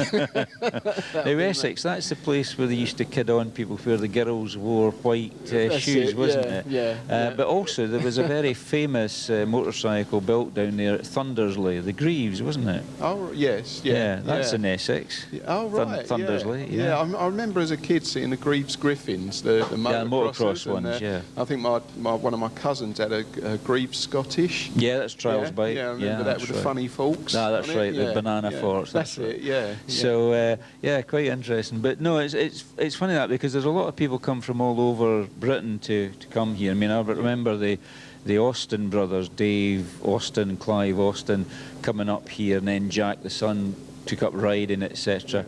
I can't quite remember which county they come from. I think they might be Essex as well, but anyway, don't quote me on that. And there's quite a lot of riders come up, do the observing, and they're all from down south. But as you say, you know, muddy hills, mud, tree roots, that's the thing. Because I remember when I observed in '76 with Jimmy Reid, there's a couple of guys came up and said, "I've never seen so many rocks in all my life. Is it all like this?" And I went, "Pretty much, yes. Apart from the moor bits in between," I said, "it's all kind of rock sections." Are you sure you've? But of course, in those days, you didn't have videos, so they didn't see. They just saw pictures in the paper and thought, "Oh, that'll be a dinky little trial to ride." And that's it. That was how I thought. I sort of knew it'd be hard, but it wasn't until I was actually standing in a section I thought, "There's no way that I'm even going to get 2 foot." Yeah, well, there you go. But you made the right decision, because at the end of the day, the trial needs people like yourself to run it. People who are not wanting to ride across the moors and ride the sections, that are quite happy to watch after the car part, observe the riders through, do the start marshalling and all that sort of stuff, because it does take a small army of people to do it, and they don't always get the recognition that they perhaps should get. You know? Well, some of the like the back markers and the setting out people, what I think the public don't see is sometimes, which I done it once, but they'll give you, so if you're setting out with the flags, what people don't realise, the people setting out will be carrying like 100 flags, so they'll be carrying basically 50 bamboo canes one side, 50 bamboo canes the other, and that'll be held on with a leather belt or a bungee, and then they've got to ride the moors with that. And I don't think sometimes even the riders realise that. They've got to get, and I've done it myself a few times, and you can virtually hardly turn the handlebars, and so there's, it's hard work. It is hard work. I mean, if you don't realise how hard it is, grab 100 bamboo canes out of B&Q, stick them under your arm and walk along the street for a while. Riding. So it is a bit difficult. So what do you do the rest of the day? I mean, obviously you're in the Parc Ferme in the morning, checking all the bikes over and things like that. What do you do the rest of the day? Do you get some time off? Yeah, so this well, to be honest, this week I haven't. So I get down here first thing, and I just make sure the riders are using the fettling area. And as I've noticed, now I'm not there, none of them are using the area. So that'll be changed. So you're like a policeman, aren't you? You're like a policeman. Yeah. So I'll be doing that in a minute. minute. But yeah, so this week I've just been working trial and error on how the bikes are set up in this new fettling area. So each morning I've been coming out, marking it, and just generally staying here each day, just to ensure that it works. And it does seem, I think once the riders are sort of educated that they need to use this fettling area, I think it'll just run itself, sort of thing. So I do that, and then, like I say, other duties can be from like early morning clearing sheep to well, just generally helping over the event, sort of thing. Because when I heard that, it was actually David Dignan that said that you'd come on board in here and you'd changed the way the layout was, and I think John Weller asked me, what have I actually changed? I said, well, I don't really know, because it's always looked the same to me, but that's still an initiative. But what I did notice was the little boards you've got. I said, you know, if it was me that was involved with the little boards and stuff, I'd have maybe some of the daily sponsors or extra sponsors putting their logo on it and making it permanent, like you've got number 62117. That if that was going to be repeated each year, then you would get these made up a bit more noticeable, because people take lots of pictures in here, and that would then help maybe a sponsor or an extra sponsor maybe sponsoring the boards. Maybe say somebody like Nevis Bakery, for example, who've given us shortbread. Why don't you sponsor the boards and pay for the boards to be made with proper numbers on them, and they look a bit more, you know, hip hop and happening? Because everything else, like the banners and the gazebos, are all decorated, but your little boards are getting a bit sort of tacky, aren't they? And people will wonder, why have they got a white cross beside the bikes when they go past? So that would maybe explain it a bit more, but it's certainly looking tidy. Yeah, we're planning to, so where I'm spraying the floors like on a trial and error sort of basis, but next year we're going to have discs made with the numbers, and then we're going to fix them to the floor, so that'll be more permanent. And the number boards do need a bit of a spruce up, just to spruce say up. the least. Just a bit more professional or something like that. Would be pretty good. Because all the banners and everything sort of make it become a motorsport event, doesn't it? Because people go walking past, go, what's that then? And of course they can read all about it at the background and everything like that. So it's really, really good. So, but no, it's great to have an official in to talk to us, because at the end of the day, we're all very good at getting top riders in and interviewing people and all the rest of it and talking about the trial. But it's nice to get those that are actually the working part of the trial in to speak to us, because they get missed out a little bit as well. You know, you're naming the programme, that's fine, but a little bit of recognition goes a long way, doesn't it, Gary? People do put in long hours, like, you know, from like early hours of the morning till sort of like 9 o'clock at night, sometimes even later to get the event going. So and now you're notorious as that's Gary London. Have you been a known face now, Gary? Because you're all over the internet as well. Because you can actually see this later at night. Well, actually, but a few hours afterwards, I normally get a link and I put it on my Facebook and whatnot, and then people start clicking on it, and so you'll be in there. When it comes to the actual songs, the tunes, they actually put adverts on because of the copyright situation with YouTube, but you'll be on it now, because you can see yourself in the monitor and everything, so you're now famous. The infamous Gary London. And it's the accent that gets me, because I hadn't heard you speak until you talked. He is down south. Down south. But there's London's a big place, let's be honest with you. A county is Essex, you know, everybody thinks it's all just London, you know, it all goes into it. I was all split up. That's right. So we'll better let you crack on and do what you're doing. John, do you have anything to ask Gary? I think it's great. It's good to have a southerner up here anyway. I'm from Sussex, so not far away. But nice to meet you. And people, I mean, you also have a bit of a holiday up here as well. Did you stay on afterwards? Did you come up earlier? No, I come up on the Saturday, but to be honest, I never get any free time. I'm here. Make some. I'm here early hours of the morning, and I'm usually 9 o'clock. I'm leaving because I check through, make sure none of the riders are missing. Because at the end of the day, there's always that chance someone could be out on the moors. So I just check through the bikes, phone Davey Digham, let him know, and then we'd sign off from there, sort of thing. So. And as an observer, somebody behind the scenes, it's totally voluntary, isn't it? You don't get paid for this, that's it. Yeah. So I love the sport. Yeah, that's it. Yeah, I enjoy trials, sort of thing. Yeah, so I just say I come down here, I do like machine controller duties. I also like liaise with the manufacturers as well. So I'm regular. You probably see me going up and down, going in the tents, just making sure that everything's as it should be. Chickadee-boo, yeah. Yeah. If we get a yellow line round our tent, are we in trouble at gazebo? Are we in trouble? Is that what it's about? Just got to keep it clean. We've got to keep our area clean. Oh my goodness. The car park police are here, Si. We're worried now. Gary the policeman instead of Gary London, yeah. No, great stuff. No, thanks for coming. It's another aspect we don't normally talk about. Yeah, that's right. And it's a lot of these people, you know, when they're doing all the work, they don't get the recognition they deserve, really, when you think about it. But it's good to have you in, Gary. Yeah. So thanks very much indeed. And we'll see you around anyway. Definitely. And now it's a name to a face. Yeah, just try to remember it's Gary Matthews, not just Gary London. Gary London. Oi, It's London. easier to say London than Matthews, isn't it? Probably spelt it wrong. Is it 2 T's or 1 T? 2 T's. 2 T's. Well, hopefully maybe we got that right. So thanks very much, Gary. I'll have a cup of tea, you make one, John. That'd be good. And I think we've got a tune lined up for David. Have we back there? I do. I've got a bit of Chasing Status. Perfect.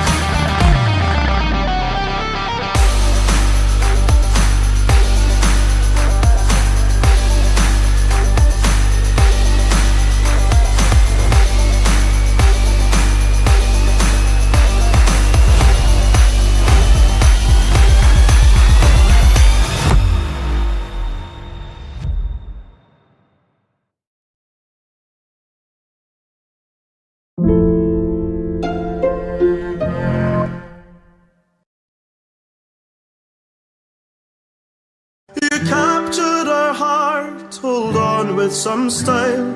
Our Highland religion drip fed as a child. For those who've not seen it, is hard to explain just how much pride we have in our game. It's the game of the Gaels, the language of our clans. No place for fear to commandeer the heart of the Cammon man.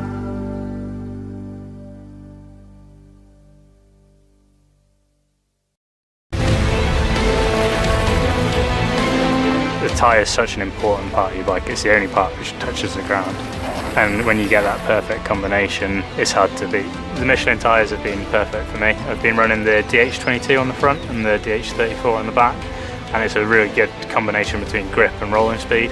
It's hard to find a tyre which has both the grip and the durability and not wear out. It means less tyre changing, less putting air in your tyres, less putting tyre sealant in your tyres, and it's just easier for me as a professional. It just does what I want it to do. It's not doing anything funny, and they've been durable. I've ridden them on some really rough terrain and I haven't had any punctures yet, but to last long as well, it's ideal really.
with some style. Our Highland religion Day 4 of the Scottish 6-day trial. It is day 4. It is 20 minutes past 9. 13.3 degrees according to our thermometer out here. Well, when the sun comes out, it's really warm, but it's when the sun goes back in, it's sort of temperature you feel it's getting colder. But yeah, it's incredible how it's saying 13 degrees at 20 past 9. Brilliant. Can't grumble, and it's looked like we set for most of the week. And it's interesting chatting to a rider earlier about how it affects the body, how hard and soft the ground is. Stuff I wouldn't really think about. But I suppose when you're riding it all week, a hard ground's going to shake the hands and the arms and legs. Well, it was Dougie Gibson we were speaking to, wasn't it? Yeah. And that's it. If the going is hard, i.e. dry, yeah, the body takes more punishment because the suspension only takes up some of the knocking going on as you're riding across the roads when it's getting buffeted. So your arms and legs are taking up the strain. Whereas if it's a bit softer, then the bike sort of rolls better and the suspension soaks up all the bumps that you're hitting at speed, and that's just the difference of it. But I suppose it's a bit like adjustable suspension. We're chatting to who was it from the what's the name Lampkin yesterday? Yeah. About the bike and the suspension. Beta, have they done an adjustable suspension? Yeah, the rear shock is an adjustable. They actually can tighten the spring up. It's like a coilover, John. Yeah, same idea. And you can obviously, they're adjustable, but also you've got a little screw that can adjust the rebound as well, and also the way that the fluid goes round about the actual suspension strap. Go into it and restrict it to make it and it's all got flutter valves inside. It goes inside. And on the front forks, it's a bit similar too, because there's a massive big long spring in there, or sometimes spring on one side, fluid in the other. You know, fluid in both, but more fluid in the other one, and then it's the hydraulic effect instead of having two springs. Of course, that makes it lighter because you're only carrying one spring on the front end rather than two. Was there such a thing as an air shock on the front? It's like done by compressed air almost. Yeah, there's a little. Some of the forks you'll see, the older bikes, the later twin shocks, they have like Schrader valves milled into the top fork nut, and in that you could actually adjust the amount of air that was in the system. Yeah. You could adjust it with that, and you let the air out, you put air in. And in fact, HFS in Spain, they made an adjustable system, and that's how it's done. You put so many PSI into the actual damper itself. Of course, that makes your seal under pressure as well. So you've got to make sure you've got good seals in the bike to stop the oil popping out, you know. When we started at 7 o'clock, I was talking about twin shocks and mono shocks. And we said we'd talk about that. Now, twin shocks in the old days, it was two springs on each side of the saddle when it goes on. Yeah, two dampers, one each side of the swinging arm, on each side of the back wheel, if you like. That was connected to the swinging arm up to the frame. So when the bike hits a bump, the back wheel rises up on the swinging arm, and it's controlled by two dampers. Around about 84, Yamaha came out with the TY250R version, and that was what they called the monocross. It all came from motocross. That was the first place where monoshock really took off, and one single damper. But it was predated with Mick Andrews with Yamaha, because they had a single shock system.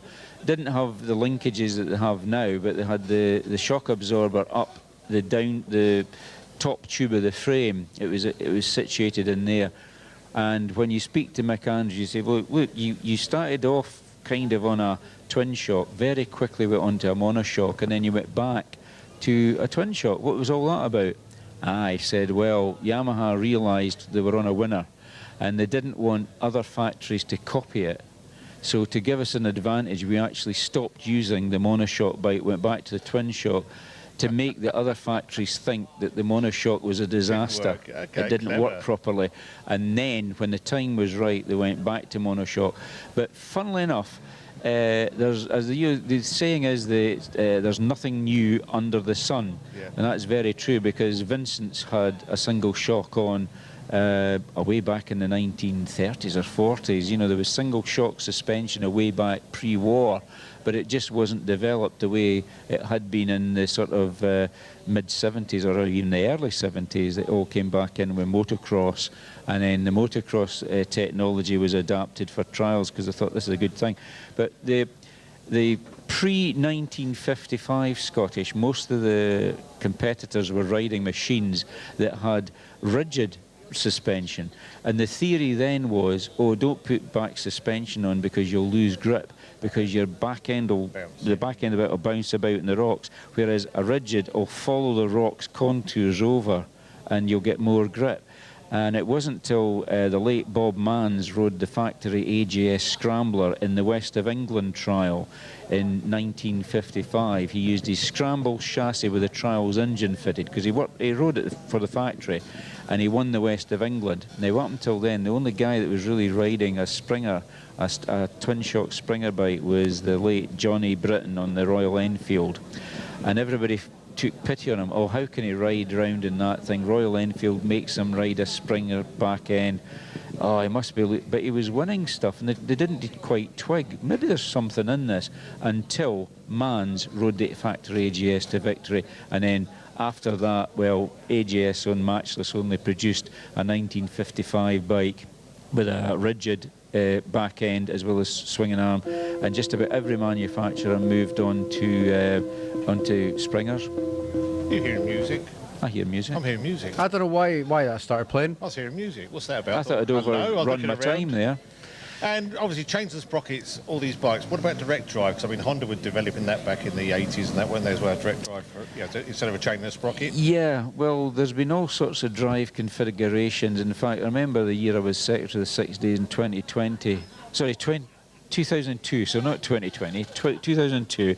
There was a company wanted to enter a bike which was a dual drive, and it was driven on the front wheel, driven on the back wheel, and we looked at that, and I said, I better check this out properly. And it actually says in the rules of the ACU that what specifies a trials motorcycle, and also in the FIM, and the front wheel driven and two-wheel drive bike was actually not allowed. It's got to be driven on one wheel, and so that wasn't allowed. But they sort of dabbled with it. SWM dabbled with it. In fact, Bernie Schreiber rode a prototype to try it out with a front wheel and a back wheel drive, and it was like taking off the counter shaft onto like a thing that you would use like an electric drill, but you want to drill round a corner, a sort of flexi drive.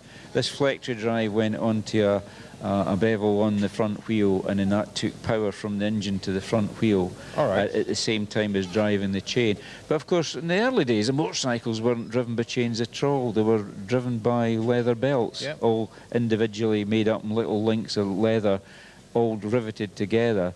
And yeah, there's been all sorts of developments to see what could be done with motorcycles to make them go. Talking of development, I know you're talking about suspension as well earlier on. Last year, after the trials, I ended up down at the MotoGP with Michelin, which I know you referenced when you were speaking to them. And you mentioned the Tweel earlier on as well.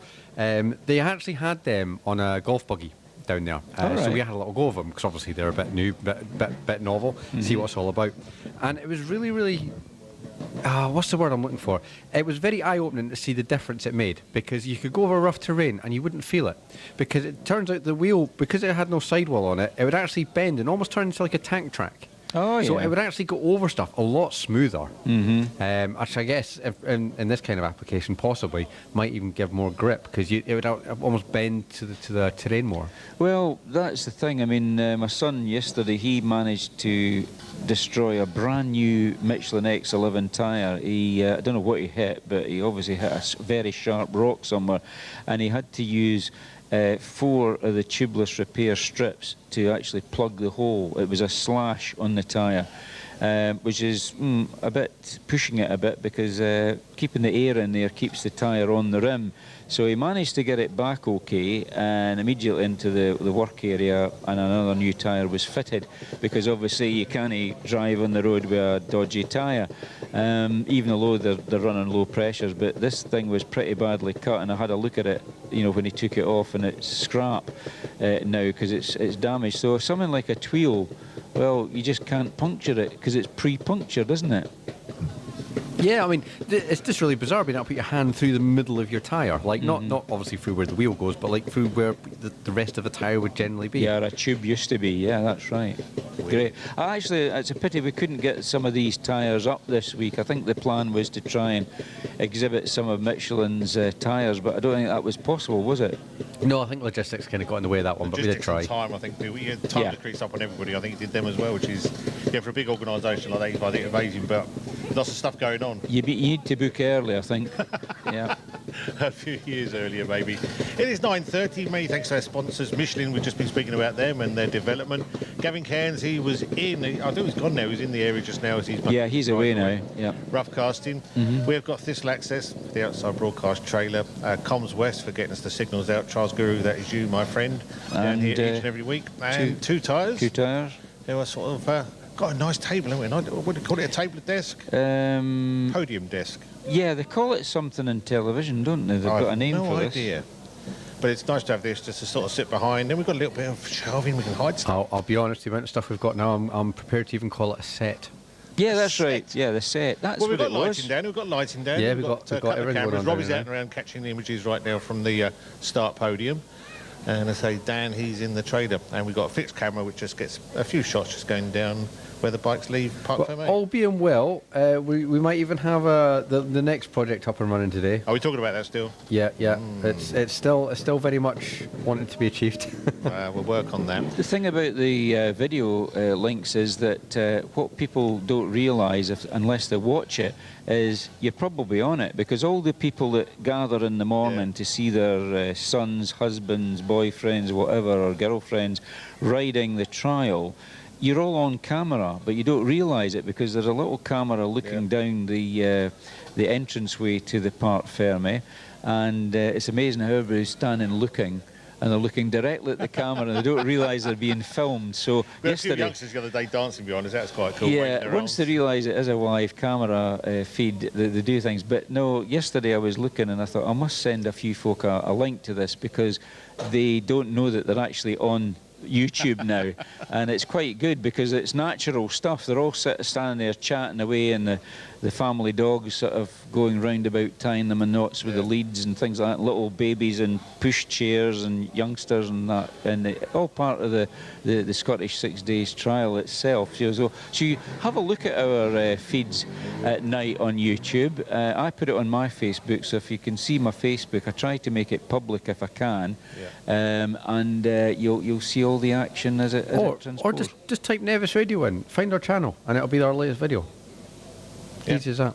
And you catch up for years to come, and then even partials we still go back and sort of, I suppose, find out how we sort of come on as well, and what we've done and what we've learned. Well, I think one year the Nevis Radio invited a lady in to do Zumba one year. Yes, and we did indeed. Tom Knight and, well, no, I think it was, wasn't it Tom Knight? It was one of the Sagers, Tom Sager, was dancing around. I think I had a go. It wasn't very good at it, but it's just different things that we've tried over the years, and just what David Dignan said the other day. You know, if you don't try it, you don't know whether it's going to succeed or not. Give it a go. Getting people's attention. That your guys who are doing the YouTube and stuff. That's what it's about. Getting people's attention, talking about stuff. Yep. And yeah, that's what we try and do here. And they say never show you. They say hopefully it brings 6 days trial to people who can't be up here, and maybe they come up here before through ill health or other reasons can't make it. Yep. And you still be part of it. And I think that's what's important to us.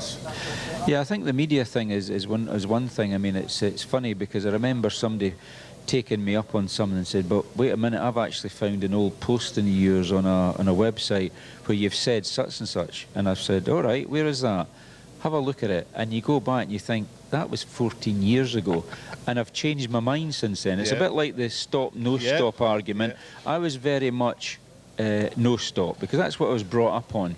And people got it into their heads that I wanted stop permitted banned.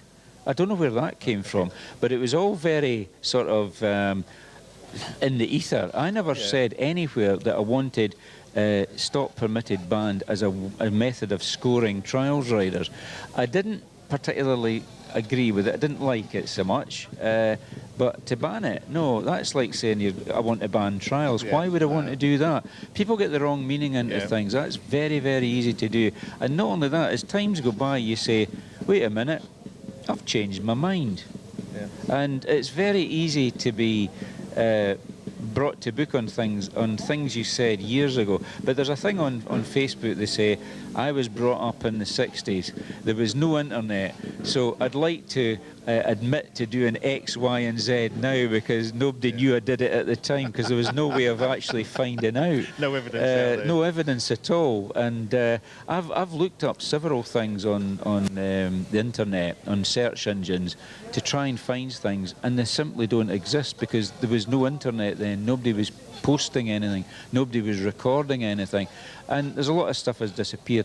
And I suppose that's why I keep my own website active and finding out as much information as I can going back the way without duplicating stuff. You know, because there's, like for example, I could scan every 6 days programme back to 1947. Yep. It would take an awful long time to do it.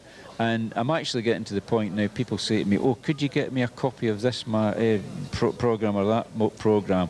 But I need the whole programme scanned. Well, I'm getting to the point now where I'm going to have to charge for it because it's, you know, it takes up paper, time, printing ink, which is very expensive now. So I might have to say, well, look, I'll tell you what, I'll get you a copy of the 1974 Comerford's edition. I can do it, but it's going to cost you a tenner plus postage to do it because it's going to take me so many hours to, not so much to find it because I've catalogued it now and they're all in boxes, but it's the time it's taken. And that's why you used to have these things microfiche. You used to have all the car parts people had microfiche. They used to scan all that. Big old green monitors. Yeah, that's right. Now they're doing it electronically, but the good parts manager will tell you, memorise the part number because then you can just put your fingers straight on it, type it in. There you go. You want 3 of them? Right, we'll book it out. Oh, we'll have to order it for you, sir. Right, here's the bill. So it's all about, you know, recording stuff. But what the guys at Trial Tube do and Stu Day with his coaching and things like that, it's all instant stuff now, but it's recorded and you can go back and look at it at your leisure. You can pick it up. People used to say to me, oh, books and magazines, nah, it's not the way forward. It's not accessible in that you can't index it, you know, and it's picking things up later on, or actually saying, oh, I read that somewhere, where was it? And you can't remember where it was. That's the problem. And it's the same, it must be the same with the newspapers, you know, the dailies and things like that. But what was it they used to say? Today's news is tomorrow's fish and chips wrapper, wasn't it? That was what they used to say. They did indeed. Do you know what? Time for a tune, I believe. We could do a tune, some ads, catch you up. Yeah, can we have some Jess Glynn, Hold My Hand, please? We can do that. Come back, we need to talk to GASGAS too, try and get them in. I think I'll go down and speak to them, get the bike set up. Yeah, in front of you I think we had a bit of a muck-up because I think they were meant to be there yesterday and then I realised we had a beta yesterday. Yeah, we'll sort it out. And then I think we've got TRS in tomorrow's the plan. I think we're working on. that was the aim of the game. But we're there. And as I say, do keep up to date. If you want to get in contact with the studio, contact them, ask for a request dedication, any information we can get off of John Moffat, that would be great. Any questions you want to pose to him? Yep, just ping on the WhatsApp, 01397 706 100, or phone us on the same number, 01397 706 100. Actually, talking of that, Dominic's emailed in on studio@nevisradio.co.uk. He was loving the chat with Dougie, and he's also worth a mention to Ross Noble, who finished on the year he wrote as well. So thanks for watching and glad he's enjoying. Excellent, good stuff. Right, Jess Glynn it is.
with some style. Our Highland religion drip fed as a child. For those who've not seen it, is hard to explain just how much pride we have in our game. It's the game of the Gaels, the language of our clans. No place for fear to commandeer the heart of the Cammon man.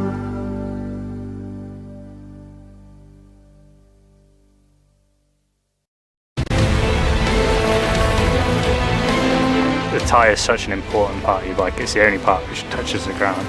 And when you get that perfect combination, it's hard to beat. The Michelin tyres have been perfect for me. I've been running the DH22 on the front and the DH34 on the back, and it's a really good combination between grip and rolling speed.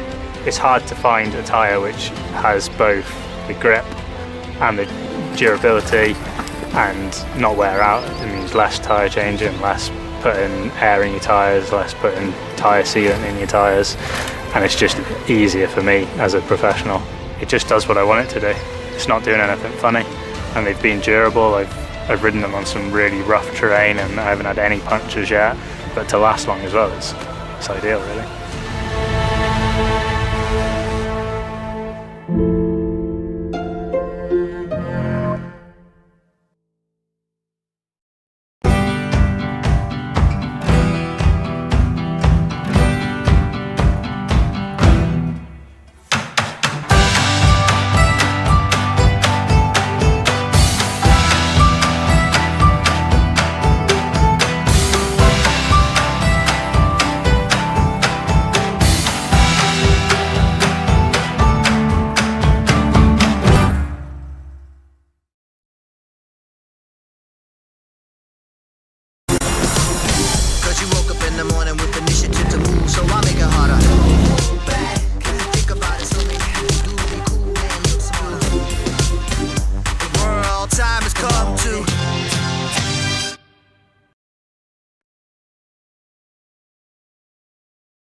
They're all standing around talking. We've got people on cameras talking to each other. We've got John looking at the microphones talking to nobody, and just trying to get stuff sorted out. But we're coming back now to the outside studio at Parc Ferme, and John Moffat, you're chatting to a gentleman. Yeah, I'm going to have a chat with an old friend of mine, Jack Lee. We've shared breakfast many times together, haven't we, Jack? That's it, John. Yeah, Jack is to do with what was set up by his father, John Lee Motorcycles, down in Hyam Ferrers, is it? That's correct, yeah. Now, they are heavily into the sales and servicing of the GASGAS motorcycles. Now, originally, GASGAS was imported by John Shirt and John Shirt Senior, but then things changed in the world, and a lot of the manufacturers are now dealing direct with dealers. So the importership is really under the KTM group, isn't it? That's it, yeah, in the Austrian brand, yeah. Yeah. Now, obviously, we've brought in a bike to have a look at today. Some nice technical aspects of it. The TXT Racing 250 we've got here as an example. Just run us through the setup on the GASGAS. What's it got? Is it carburetor, fuel injection, electronics? What's the crack on this one, Jack? So this is carburetor, the same as the Beta. It's a model basically that's very well proven. One of the easiest things on a GASGAS for us is the airbox. You can get it off with 5 screws, and it's straight off, straight to the carburetor, and you can have the carburetor done in 5 to 10 minutes, effectively. Yeah. Now, you're not in the sales side of things. You're more to do with the workshop side of it. That's it, yeah. I run the workshop at Johnny Motorcycles, which me and my brother and my dad still. Yeah, I keep control of that, basically, and my brother does the sales side of things, so it works really well. How easy is it for you to repair these machines? If you say, for instance, you need to overhaul the engine, you could, if you're rushing around, you could have it done in a couple of hours. Right. They're that easy to work on. But obviously, if there's intricate stuff you needed to do, then you take your time if you're in a workshop place. Yeah, exactly. And the bike itself, you've said it's very well proven, because the TXT range has been on the go for quite some years, and it was precursored by the JTRs and the JTXs before that, and the Pro was the one that came after that. Yeah, so this is the engine's not far off, still like the Pro. The gearbox ratio has changed, clutch has changed slightly, but it is basically still the Pro engine. Now, to give somebody a tip who's maybe just started off in trials, what would you say to do to your bike to keep it right and to keep it a bit more longevity? So the first thing really is in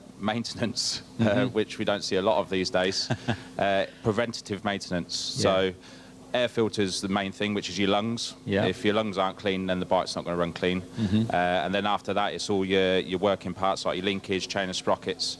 As long as you keep your eye on that and using lubricant, you're good.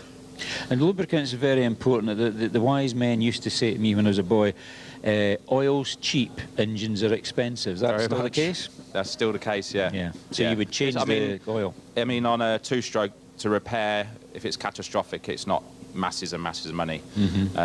But obviously with a 4-stroke engine, if something does go bang, generally you're looking to like £2,500 to repair something if it's bad. Yeah, that's right. And obviously things like wheel bearings, you replace them fairly regularly. Yeah, I mean the thing is nowadays you've got power washers and things like that. Bearings that are coming from the manufacturers, they have grease in, but they're not packed. Yeah. So if you're riding, say, every other week, then you'll probably put a set of wheel bearings once in a year. Yeah, that's right. We always change wheel bearings before the Scottish anyway, as a matter of rule. Yeah, definitely the same, like brake pads, even if the bike's like, for me anyway, if it's a month old, I'd put new brake pads, wheel bearings, change sprockets, because you don't need aggro during the week. And of course up here at the headstock there's roller bearings in there, taper roller bearings. Right. Yeah. And they can get pitted with rust if they're power washed and not changed, or at least greased up. That's it. I mean nowadays, instead of back in the day where it was just a plastic cap, it's now actually got a proper seal on there, so it's generally pretty well sealed. Protected, yeah. And of course you've ridden the Scottish 6 Days trial quite a few times as well, but you're also a minder for James Dable in the World Series, weren't you? That's it. Did that for 4 years with James. Very good friend of mine. Still got a very good relationship. And then went on, did I think it was 2 years with like a couple of British lads, Michael Brown and Jack Challoner. Of course. And then I did a little stint with Adam Ragger for about a year. Who's here this week. That's it. And he's leading the trial. That's it, yeah. Yes, you've taught him well. That's it. I wouldn't say I taught him. Now tell us, Jack, on the front of this bike here, we've got a little decal here. I think you maybe like to explain a bit about this, because you're heavily involved in it, aren't you? That's it. Trial GP in Boughton Estate in Northamptonshire. It's 20 minutes actually from my hometown. Working alongside a very good friend of mine, Danny Cockshot. It's been one of our things that we've always wanted to try and do. And luckily had the chance to have a go at it. So me and Danny would run in this event in September, first weekend of September this year. It's a very proud thing to be involved with, and hopefully in a few years' time we'll be able to do another world round in the same venue or a different venue. Well, that's it. It's very important because I think for a few years there was no British round of the World Series. 7 years. That's a big, long, dry spell. Yeah. And of course, the one little logo that's missing off the sticker is FIM, isn't it? That's it. Yeah. And that is the thing, Fédération Internationale Motocycliste, which is the governing body for the whole world of motorcycling. That's motorcycle sport. And the Trial GP is obviously the trial side of it.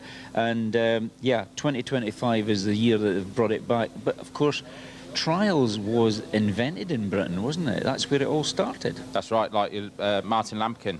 He was a first world champion. First world champion. So. But even before that, the first trial took place in Britain. Yeah. And of course, it's a bit like the football. Trials is coming home, isn't it? Definitely, yeah. And with the plans or the things we've got in place for this world round, there's plenty of things there for the people that have never been to a trial. So if you turned up, there's going to be plenty of action and things for you to try out. Yeah, there's bound to be a website for this. Yep, that's it. Yeah, Trial GP. If you just basically, if you went into Google and put Trial GP Great Britain, it's your first thing that pops straight up there. Yeah. Everything's live. It gives you all your details that you need to know. Tickets, everything's on there. Yeah, because it's more like an international pay-as-you-see type of event. The Scottish 6 days is fundamentally free because you're not paying to see the section. With the Trial GP, it's a different setup, isn't it? It's quite expensive to put an event on like the Trial GP. Yeah, very much so. I mean, you've got the landowner itself, then you need the security. Yeah. There's a lot that goes into it that people don't understand. It's it's a big thing. Big thing, yeah. And you're right at the sharp end of it with Danny. That's it, yeah, me and Danny. I mean, Danny's been running trials for God knows how long with Yeadon and Guiseley, which is, I'd say, one of the biggest clubs in the UK. It is. And then alongside my club, Neem Valley Motorcycle Club, they've been going for a long, long time. Even my father was involved with that. That's right. Let's not forget, your father rode up here in the Scottish 6 days, a very hardy competitor in your business. John Lee Motorcycles have been going now 61 years. That's it, yeah, very, very proud moment last year. So, as not many companies that could say they've done 60 years. No. Well, we had Comerford's, Patrick Comerford on yesterday, and Comerford's lasted quite a long time, but of course, if they'd still been going, they've been celebrating 100 years this year. Yeah, so amazing. I think probably John Lee Motorcycles must be one of the longest continuous businesses under the same family. Yeah, because Comerford's was a family business as well, let's be honest about it. That's it. And I mean, lucky that me and my brother wanted to be involved with motorcycles, otherwise it'd be a different direction. Yeah, exactly. So thanks very much for coming in and showing us the GASGAS TXT. Now obviously there's a lot of talk in the press just now, we'll have to sort of touch on it briefly. The KTM group has found financial difficulty, a bit like Bultaco did in 1979, but they're trying to sort that out, aren't they, Jack? Yeah, definitely. I think there was a few things that they needed to sort out prior. And there was a few things that was probably being spent in the wrong directions. Yeah. But at the minute, everything's looking bright and breezy. Us as a shop and as a dealer, we haven't got any worries. It doesn't really affect you, does it? No. I mean, okay, there was a point when it did shut. They had to cease for a time. But at the minute, everything's full steam ahead. Because KTM is just not KTM now. It's KTM, it's Husqvarna, it was MV Agusta, GASGAS, WP suspension. Kajiva was involved at one point as well. So it's not just one brand. There are several brands under the one parent Moto as well. CF Moto, that's right, the ATV people.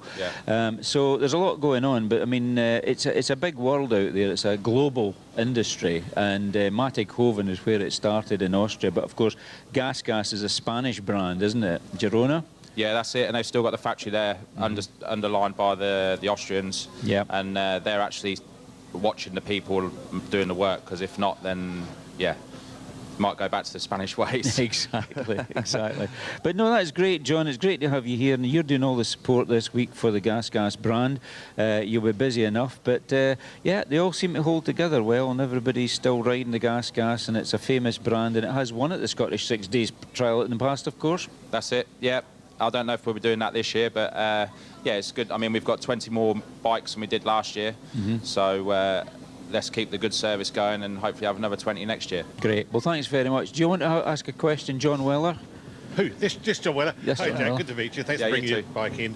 My question is, obviously, it's a very competitive market, and you've got 5, 6 big suppliers. Yeah.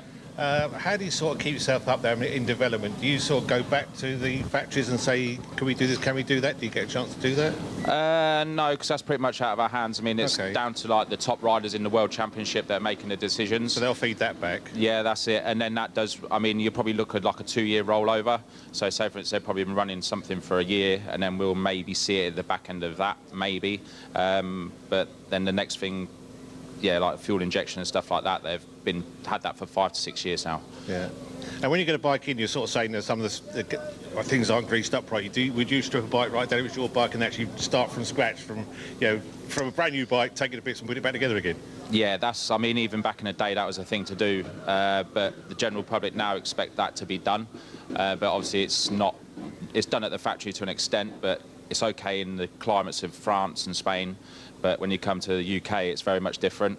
We see harsh weather alongside with all the mud being packed in there. So personally, get the bike, take it apart, then you know your own machine, grease it, and then you know you're ready to go. I say one of the worst things is pressure washing. Everything's like, gets nice and clean, but the water gets where it shouldn't get. That's it, exactly it. Yeah, I mean, we need to use pressure washers. You can't use a hose pipe because you won't get nothing off. No, exactly. Yeah. And cost-wise, we've been talking about financial. Yeah, what's this machine costing? So this price, this is a racing. So this is £7,500. Yeah. And then there's a GP on top of that, which is another £500. So it's £8,000. Yeah, it's all within. I mean, all the manufacturing in the same sort of ballpark in a way. Yeah, they need to be, because otherwise, if they weren't, there'd be one brand that's not selling anything. Or if there's I mean, they cost so much to make.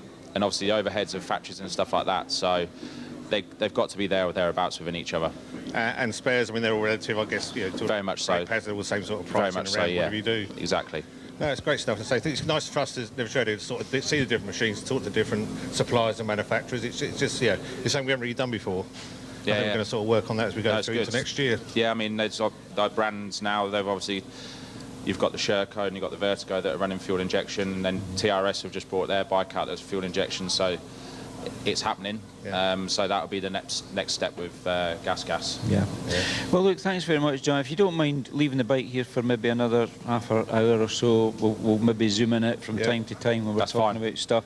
But it's great to have you on board, because obviously I know that you're an experienced chap in the trials world. You've ridden the Scottish 6 days yourself, minded, and then obviously now in the family business, more on the workshop side, admittedly. But also this thing with the Trial GP, it's good to know that you're there with Danny, pushing this thing hard. I don't know if I'll manage down to it myself at that time of year, because we've got a national trial on at home that's very close to it, but it is something that I'll be following very closely, because obviously, as I said earlier, it's trials coming home, isn't it, to Great Britain, and that's a good thing. Yeah, that's a proud thing.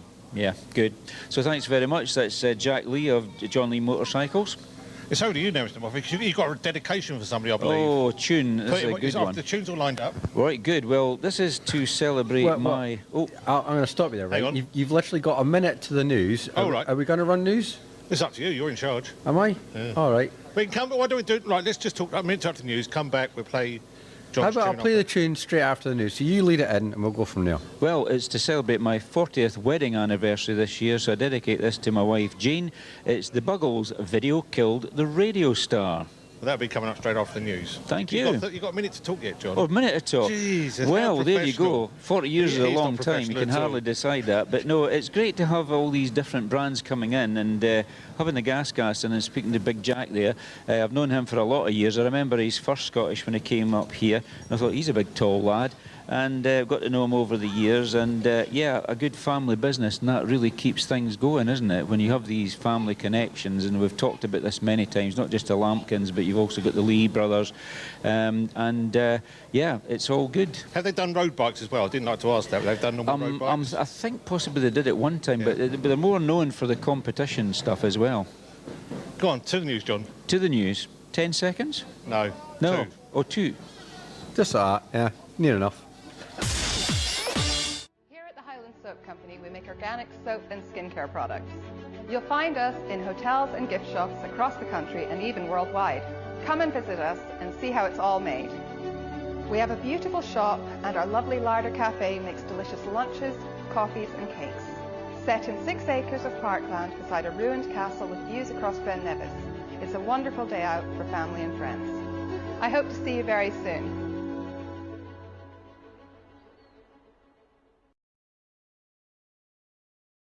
Cause you woke up in the morning with initiative to move, so I make it harder.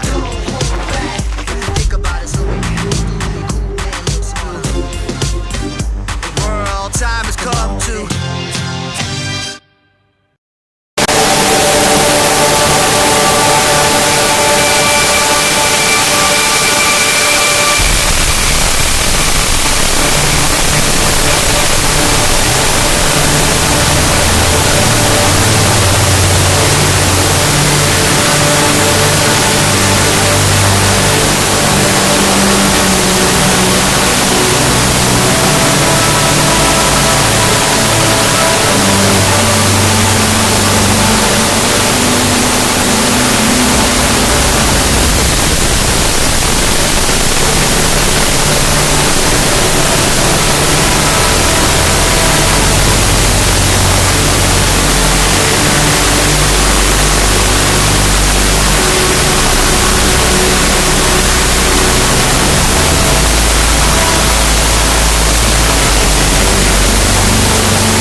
I'm Emma, and I'd like to tell you about a great day out in Fort William. Here at the Highland Soap Company, we make organic soap and skincare products. You'll find us in hotels and gift shops across the country and even worldwide. Come and visit us and see how it's all made. We have a beautiful shop, and our lovely larder cafe makes delicious lunches, coffees and cakes. Set in 6 acres of parkland beside a ruined castle with views across Ben Nevis. It's a wonderful day out for family and friends. I hope to see you very soon.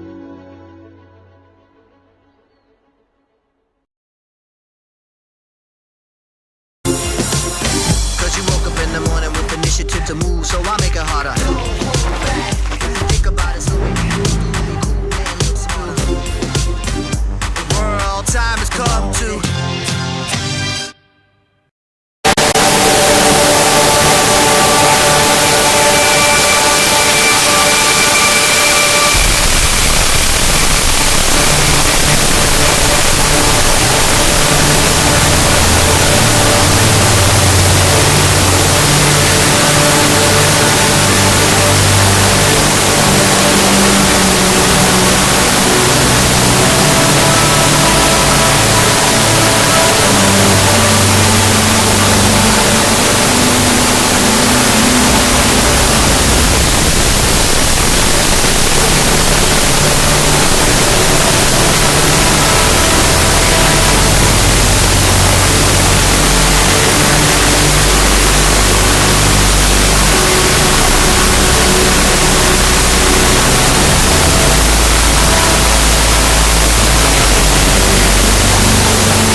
To move, so I make it harder. Think about it, so look smooth. The world time has come to.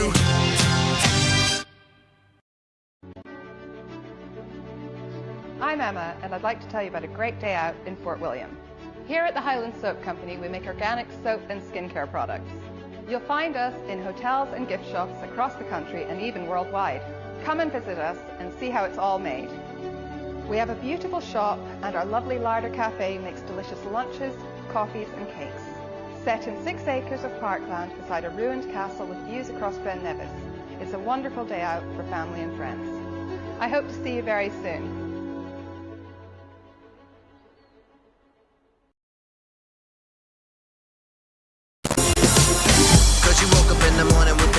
to move, so I make it harder. Simon Appley back in the studio. Dan, the man in the van. Got David Green, and we've got Robbie Mackay here somewhere, and Jack. He's around as well somewhere. They're all out and about. Out videoing, I think. The team is here right through until 11 o'clock, so we're into the final hour there, and that was a lovely sweetheart song for your wife. Yeah, that was for my... What made you choose that one then? Well, because that was in the charts when we first started dating. I think, is it called dating? Yeah. Well, in West Lothian, we called it winching. Pulling.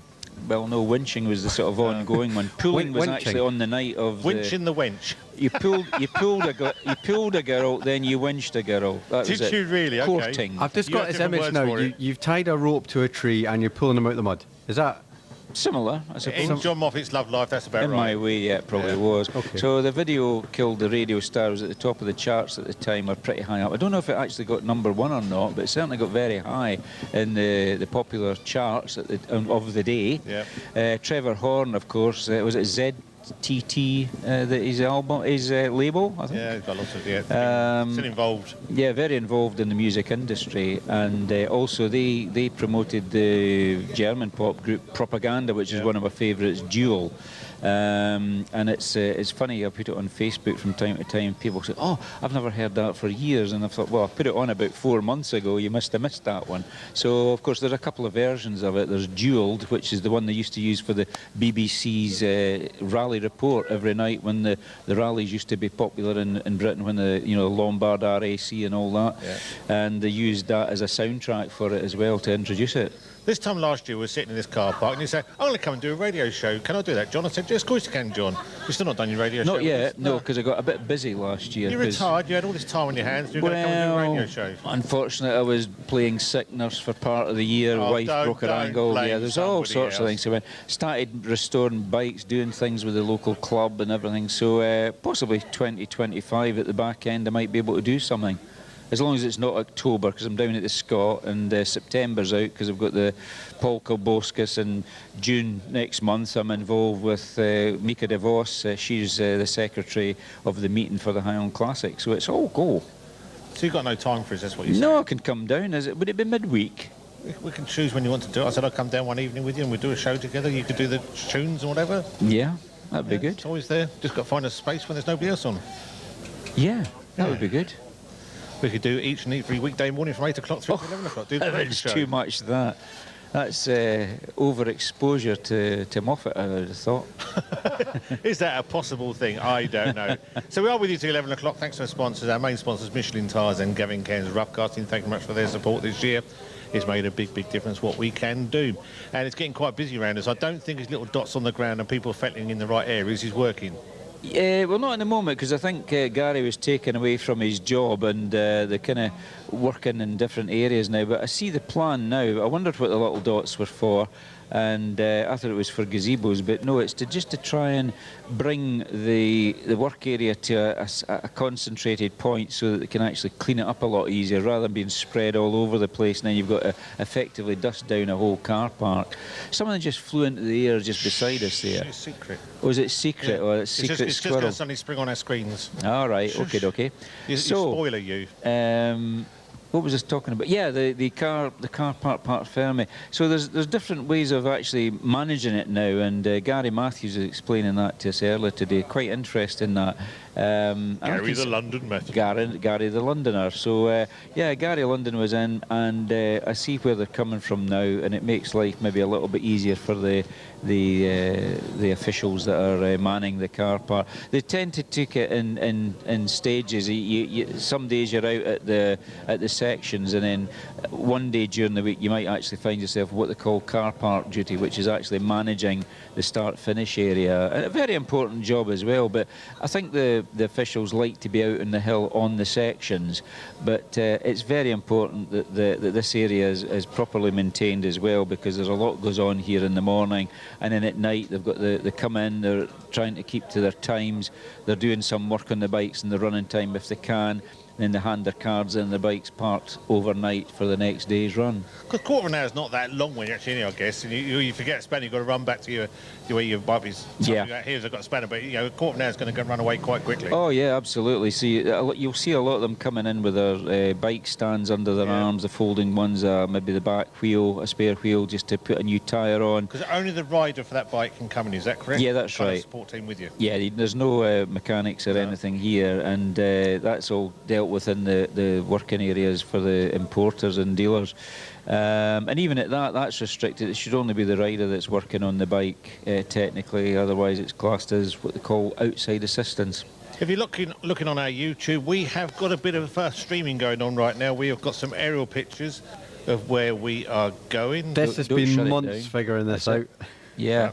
It's quite, I mean, for people who are listening, they can't see this, but what we've got is permission to fly a drone. Yep. And that is now flying almost directly over us, not quite. It's actually above the Acklam's Beta service area. You can now see the Sherco service area, and then onto Vertigo, and then you see the big truck from Ferguson Transport and Shipping at the top of it, and then we're just to the right, Gavin Cairns. You can see the banner. Oh, it's just gone dark now, and so I don't know if it's switched off. Oh, no, it's back on again.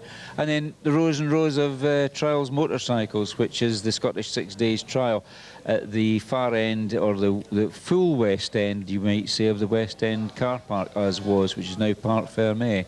It is indeed. So it's good to bring these images. I've been working about it for many, many years to try and do this, and it's something we're working on to even get this out of sections. Yeah, brilliant idea. The thing about sections is that all the sections of the Scottish 6 Days, we've got to understand, is run on private land. And you've actually got to get permission to film on private land as well. But we're not really doing this commercially to make videos, but what we do is we make it available on YouTube to publicise the Scottish 6 Days Trial. There's no admission fee, but obviously you've got to respect the landowner's wishes, and if they say, no, you can't video on our ground, fair enough. But hopefully more and more landowners will be able to be approached so that we can actually do this. Exactly. And leaders at the moment, can we have a quick look at those, do you think? We sure can look at the leaders. The Scottish 6 Days Trial, these are the results after day 3, which was yesterday the 7th of May. We're now on to Thursday the 8th of May, of course, but the event leader is Adam Raga, riding the factory replica Sherco. He's in first position. He's not dropped any marks as yet, and obviously Adam's a 4-times World Trials champion. Harry Hemingway, who's riding in the World Series now himself. This is his 3rd year at the game, and Harry is in 2nd position on 1 mark lost. Jack Peace, rider 79 on a Sherco, is in 3rd position on 2 marks lost. Harry Turner, also on a Sherco, rider 181, 4 marks lost in 4th position.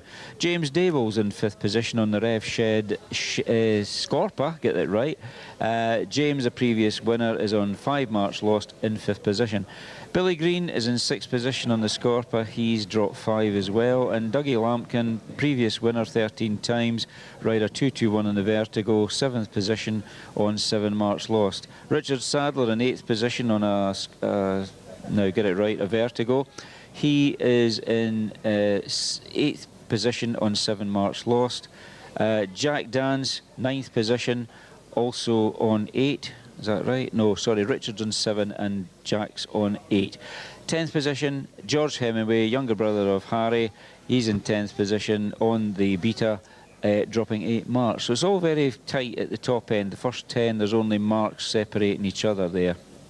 Yeah, very tight. And as Dougie said, he don't want to be 6th or 7th, he wants to be number 1.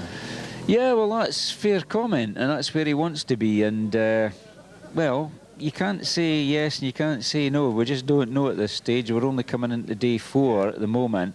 There's a lot can happen in the Scottish 6 Days Trial. That's always been the case.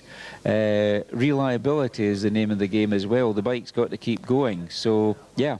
That's a lot better than it used to be now, don't the machines? I mean, there's so yeah, well, reliable. You can still have potential problems. I mean, last year's winner, Jack Price, I believe his bike, from what I heard, seized. So he's out of the trial now by the looks of things. There was 1 or 2 people saying, why is he picked up 100 marks, and the reason being is that his engine went sick on him, unfortunately, and these things can happen. And that's just trialling in general, but more importantly, that's the 6 days trial, because the bikes are undergoing a lot of stress here, and lots of things can happen, unfortunately. We're talking about gearing and gearboxes, but you can actually change the gearing by the size of the rear sprocket and front sprocket, can't you? Yeah, that's right. So it gives a different, what's the ratio? Yeah, if you make the back sprocket bigger, that lowers the gearing. If you make the front sprocket bigger, that ups the gearing. And do people muck around with that for different days here? Oh, well, not for different days here, but what they do is they tend to change the gearing for different trials. All right. I know that going back in the era, you were talking about Dougie Lampkin, well, his late father Martin. The guy that, when he was riding for Bultaco, he had a chap called Reg May, did all his spanner work for him in preparation. And Reg once told me, I can't remember the exact figure, but it was something absurd, like 8 or 10 engines that he had available for Martin Lampkin at one point in time. And he had a Scottish 6 days engine, he had an engine for the Scott trial, he had engine for certain national trials that were muddy, ones that were rocky, etc., etc. And Martin was a very forceful rider, and he used to effectively jump stones. You could actually see him just giving it more acceleration, more power, and jumping from the big rock to the next big rock to the next. And of course he wasn't stopping in between, and he was just touching the rocks and jumping forward. And he preferred the 363 version of the Sherpa. They never actually produced one with a 363cc engine, but he had them. And I think they were probably based on the Alpina, which was the trail bike bottom end, because it had a 64mm stroke. So it was a longer stroke engine using an 85mm piston. And if you put that into search engines for cylinder capacity, 85mm by 64 produces 363 cc's of capacity.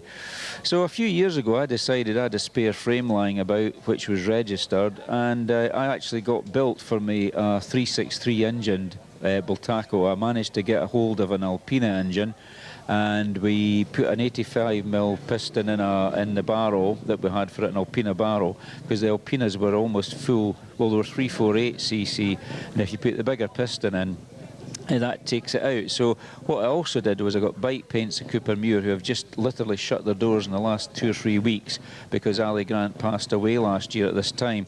And they painted a tank for me, and it was a wee nod to Martin Lampkin, because the actual way the tank was painted was the way that his 1975 works bike that won the World Championship was painted. Right. So I did that. Used certain components for the Bultaco that I liked, which was the black front hub, conical hub, and what we call the crinkly rear hub, which was the 1974 only hub. And that was a wee nod to my friend's brother, who lost his life at a trial, but he was British motocross champion, the late Malcolm Davis. He was the first person I saw racing with, in the papers with this crinkly hub, and Tony told me, yeah, we had them in our Sherpas because a couple of spare wheels came across from the factory for Malcolm to race, and he thought, I'll put one in my Sherpa. That was in late 73. The 74 version came out with that very same hub. So little nods to famous riders in one motorcycle.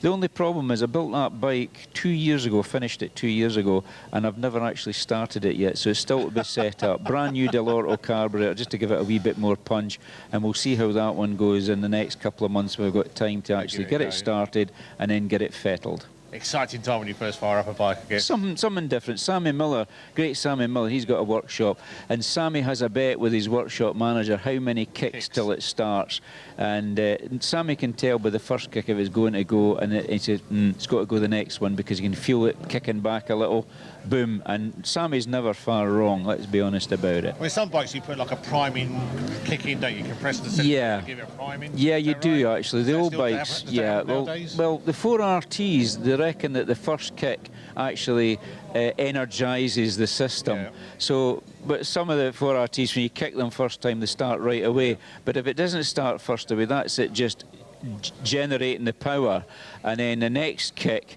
and you don't actually kick a 4RT, you stroke the kickstart. You don't really kick it like a two-stroke, and then normally the second kick fires them up. So it's kind of deliberate. But the old four-strokes, what you did was you retarded the ignition, you pulled the valve lifter, You brought the piston up to compression, and then you just kicked it over a little bit, so it was just over compression.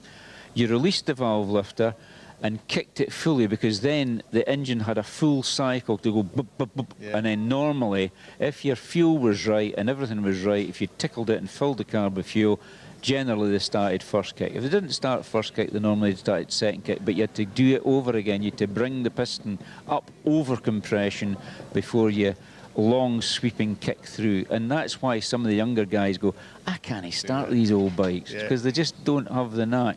But on Bangers and Cash, you're a great fan of that. I am a big fan of that. Paul Mathewson was looking at a Vincent the other night on a replay that they were doing, and that was the very thing he said. He said, you see, the younger guys don't want these old bikes now. What they want is something like a Honda, where you just basically turn on the ignition, press the button and go. And he said, we're down the road before the old guys have got their bikes off the centre stand. And it's true, that's the way it's working now. And the price of the really old bikes now are coming down considerably. I could have picked up an ex-factory AJS, actually registered as a matchless.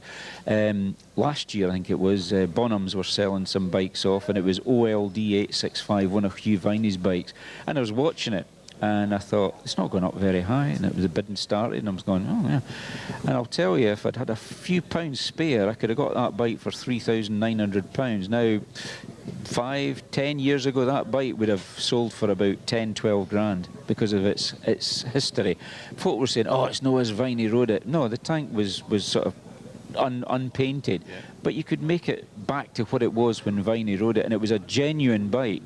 There are no two ways about it. That bike is a known history, and it was the last bike that Viney rode. It didn't win the Scottish on it, but it was an ex-factory bike. But then it's dropped to sub £4,000. It's incredible. But then my friend Roy Kerr was looking at a bike the other day, and it went for, I think it was about 6 grand, one of the late short-stroke AJSs, manufactured in 1964. So these things sort of go round and round, but I think the prices are down permanently now, because a lot of the older chaps aren't able to kick them over now. You know, the sore knees, the replacement hips, the arthritis kicks in, and the younger riders just sort of look at them and say, oh, a nice old bike, would you want it? Nah, I'd rather have an RD350 LC, you know, Yamaha. They're very popular now because of people in their 50s who had them when they were young. Exactly, that's the thing. I think it's what you remember having when you're young. You know, we talk about Parkside and things like that, and yeah, I'd like to have one of those now. Would I want to ride it? No. Yeah. It's very hard work to ride for a start. If you listen to Derek Mathewson and some of the old repeats they're doing at Bangers Cash, we're selling dreams, and it's the car your dad had, is what he says, and that's what he did in a sort of previous series of Bangers and Cash. And it's true. I still look at things like standard ensigns, because that was the first car I remember, and it was actually bought at Ferris's in Inverness, and I was only about 2, and I remember my gran saying, oh, you hid behind me because your mum and dad went up for a wee holiday, changed their car, came back with a different car, and you didn't recognise your parents. But it was registered NST 936. I wish I had that number now, because it's a local number to where we stay. And but yeah, whenever they come up, I'll say, oh, standard ensign. They're very similar to the Vanguard, which is the bigger engine.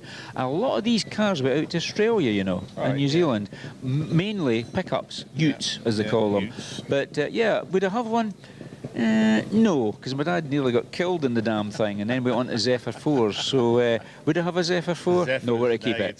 That was the one with the fins. So yeah, it's all very relative. Very American, and certainly the model that he had was the Mark III. There was the Zephyr 4, Zephyr 6, and the Zodiac. The Zodiac was top of the shop. I suppose at the space age time, in those times when modelled on those. Very much influenced by American Fords, and the late Don Smith. We talked about him last year. Don Smith was a great fan of big Fords.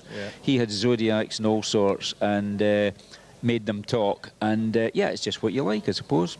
24 minutes past 10. How are we doing back in the studio? Stuff to catch up on, I guess. We do. However, obviously, we've been playing around with some new toys. I think Dan's just getting organised, getting that back in, all nice and safe. So I've got to keep you talking for a bit longer. Why? Because Dan can't do stuff in there. No, not at the minute. Unless he's back. I don't know if he's back yet. You see. Sorry. Yeah, go out. Go, John. Yeah, go, John. John doing riders? Paddock. Yeah, I'll do that for you. We've just got to coordinate some back end. That's right. That's fine. Jack's out there with the camera, so we'll try and get Jack's attention so you can go around on John. Hiya. Here we go. Yeah, we've got a couple of Scottish riders here. We'll have a quick word with them, and normally try and catch them, there's 3 altogether. Liston Bell, you've been riding the Scottish 6 Days trial for some time now. How many Scottish is under your belt now?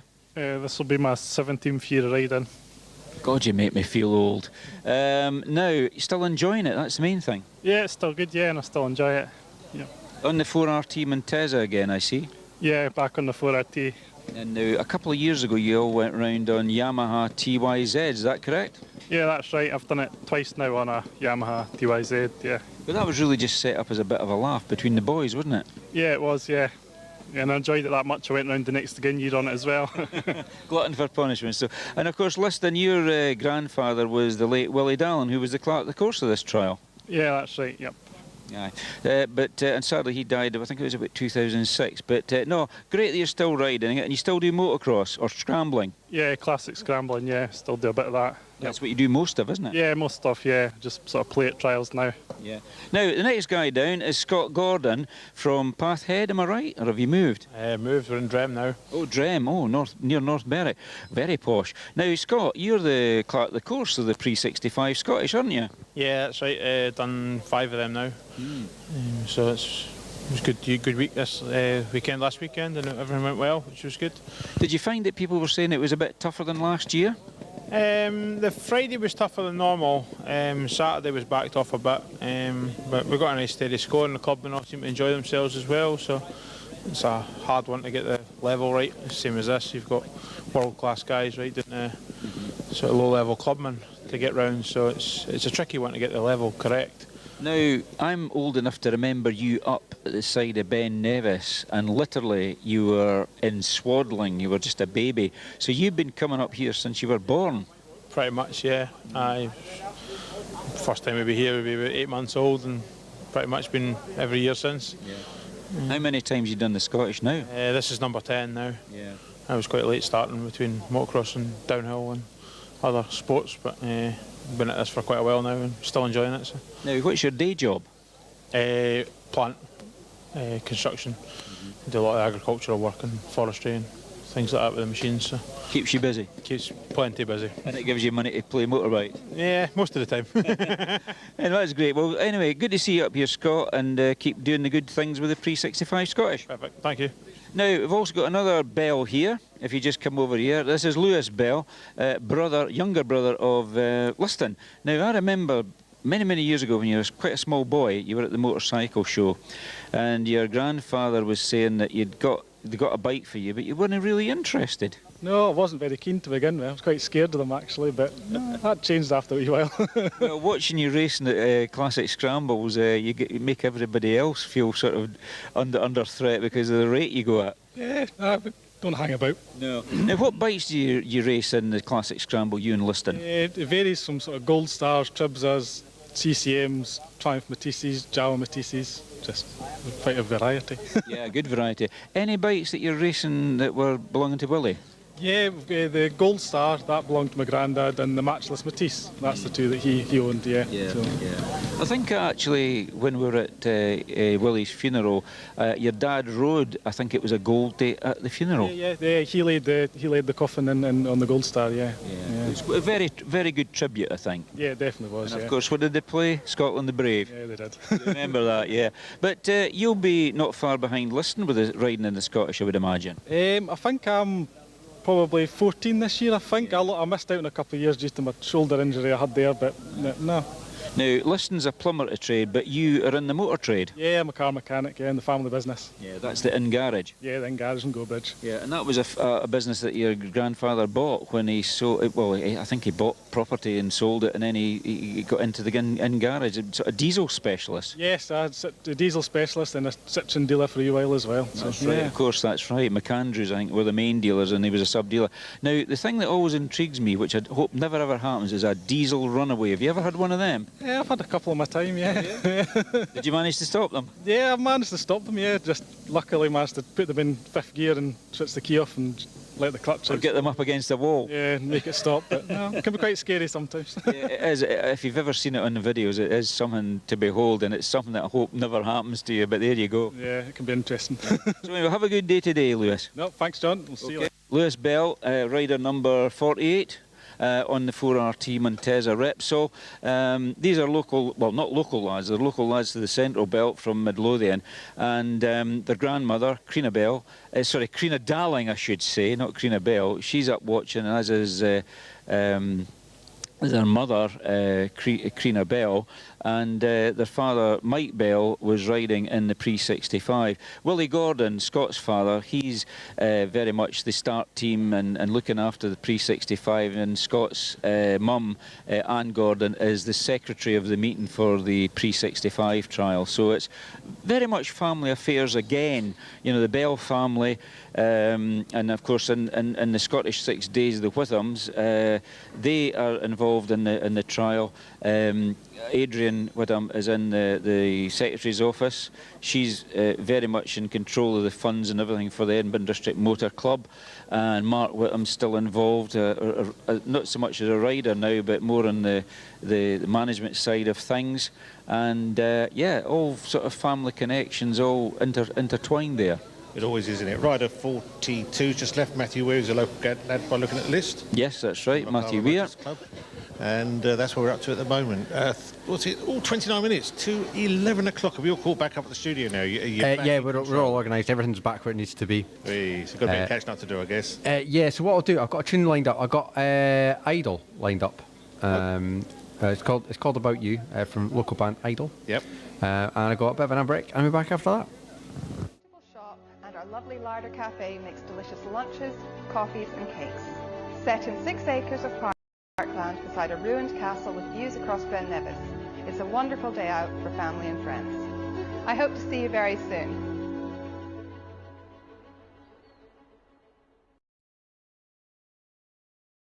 Cause you woke up in the morning with initiative to move, so I make it harder. Think about it slowly. The world time has come to.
I'm Emma, and I'd like to tell you about a great day out in Fort William.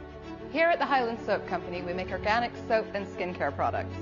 You'll find us in hotels and gift shops across the country and even worldwide. Come and visit us and see how it's all made. We have a beautiful shop, and our lovely larder cafe makes delicious lunches, coffees and cakes. Set in 6 acres of parkland beside a ruined castle with views across Ben Nevis. It's a wonderful day out for family and friends. I hope to see you very soon.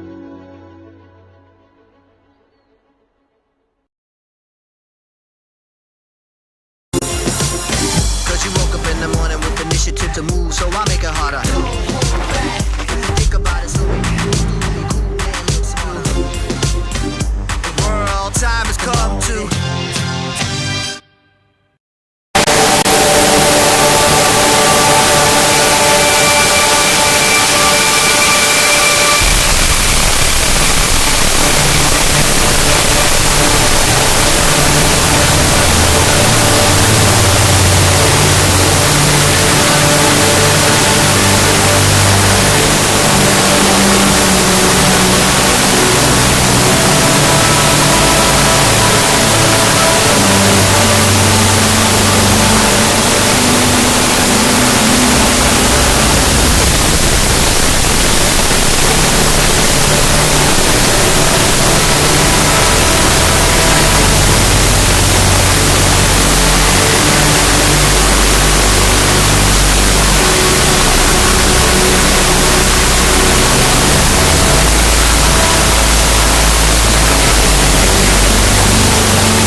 come to.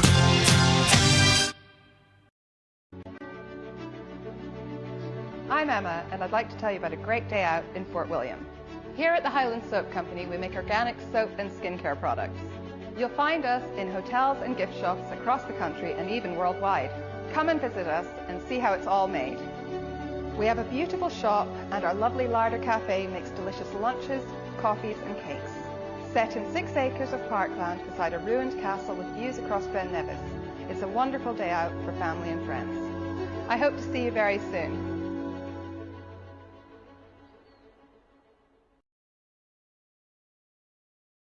Cause you woke up in the morning with initiative to move, so I make it harder. Think about it slowly. The world time has come to.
Final leg of day 4 for us here at Never Showed. It's great to be with you. Hope you're enjoying the coverage we've been sort of doing since Monday morning at 7 o'clock. Yeah. We're doing it through till what, 12:30 Saturday morning. That's right, when the last rider leaves. And the thing is, a lot of people don't realise that we've got cameras all over the place, so they're all standing waiting on the riders to dispatch, and they don't realise they're being filmed there.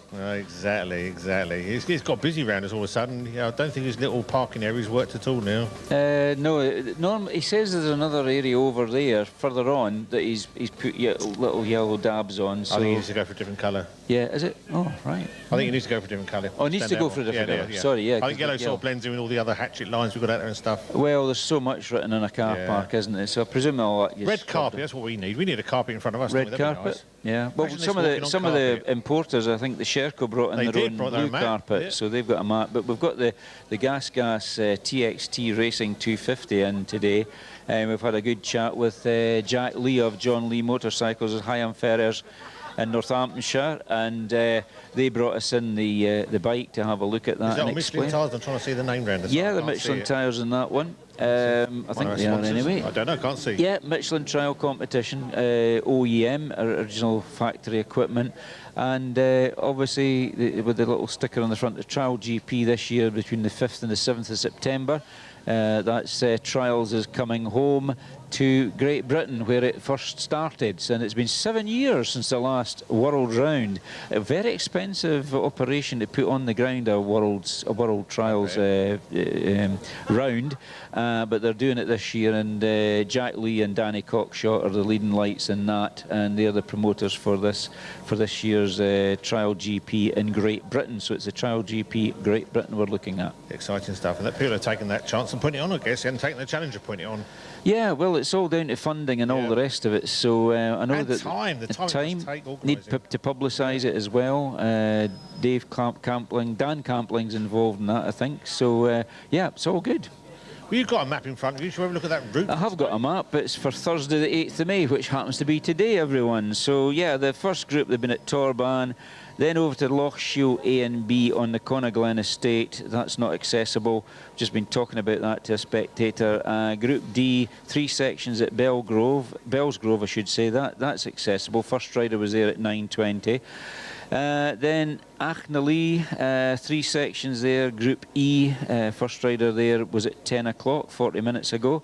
Then over to the sections at the side of the road, Group F, that's Laudale, it's up on a hillside, but the road passes virtually right beside the section.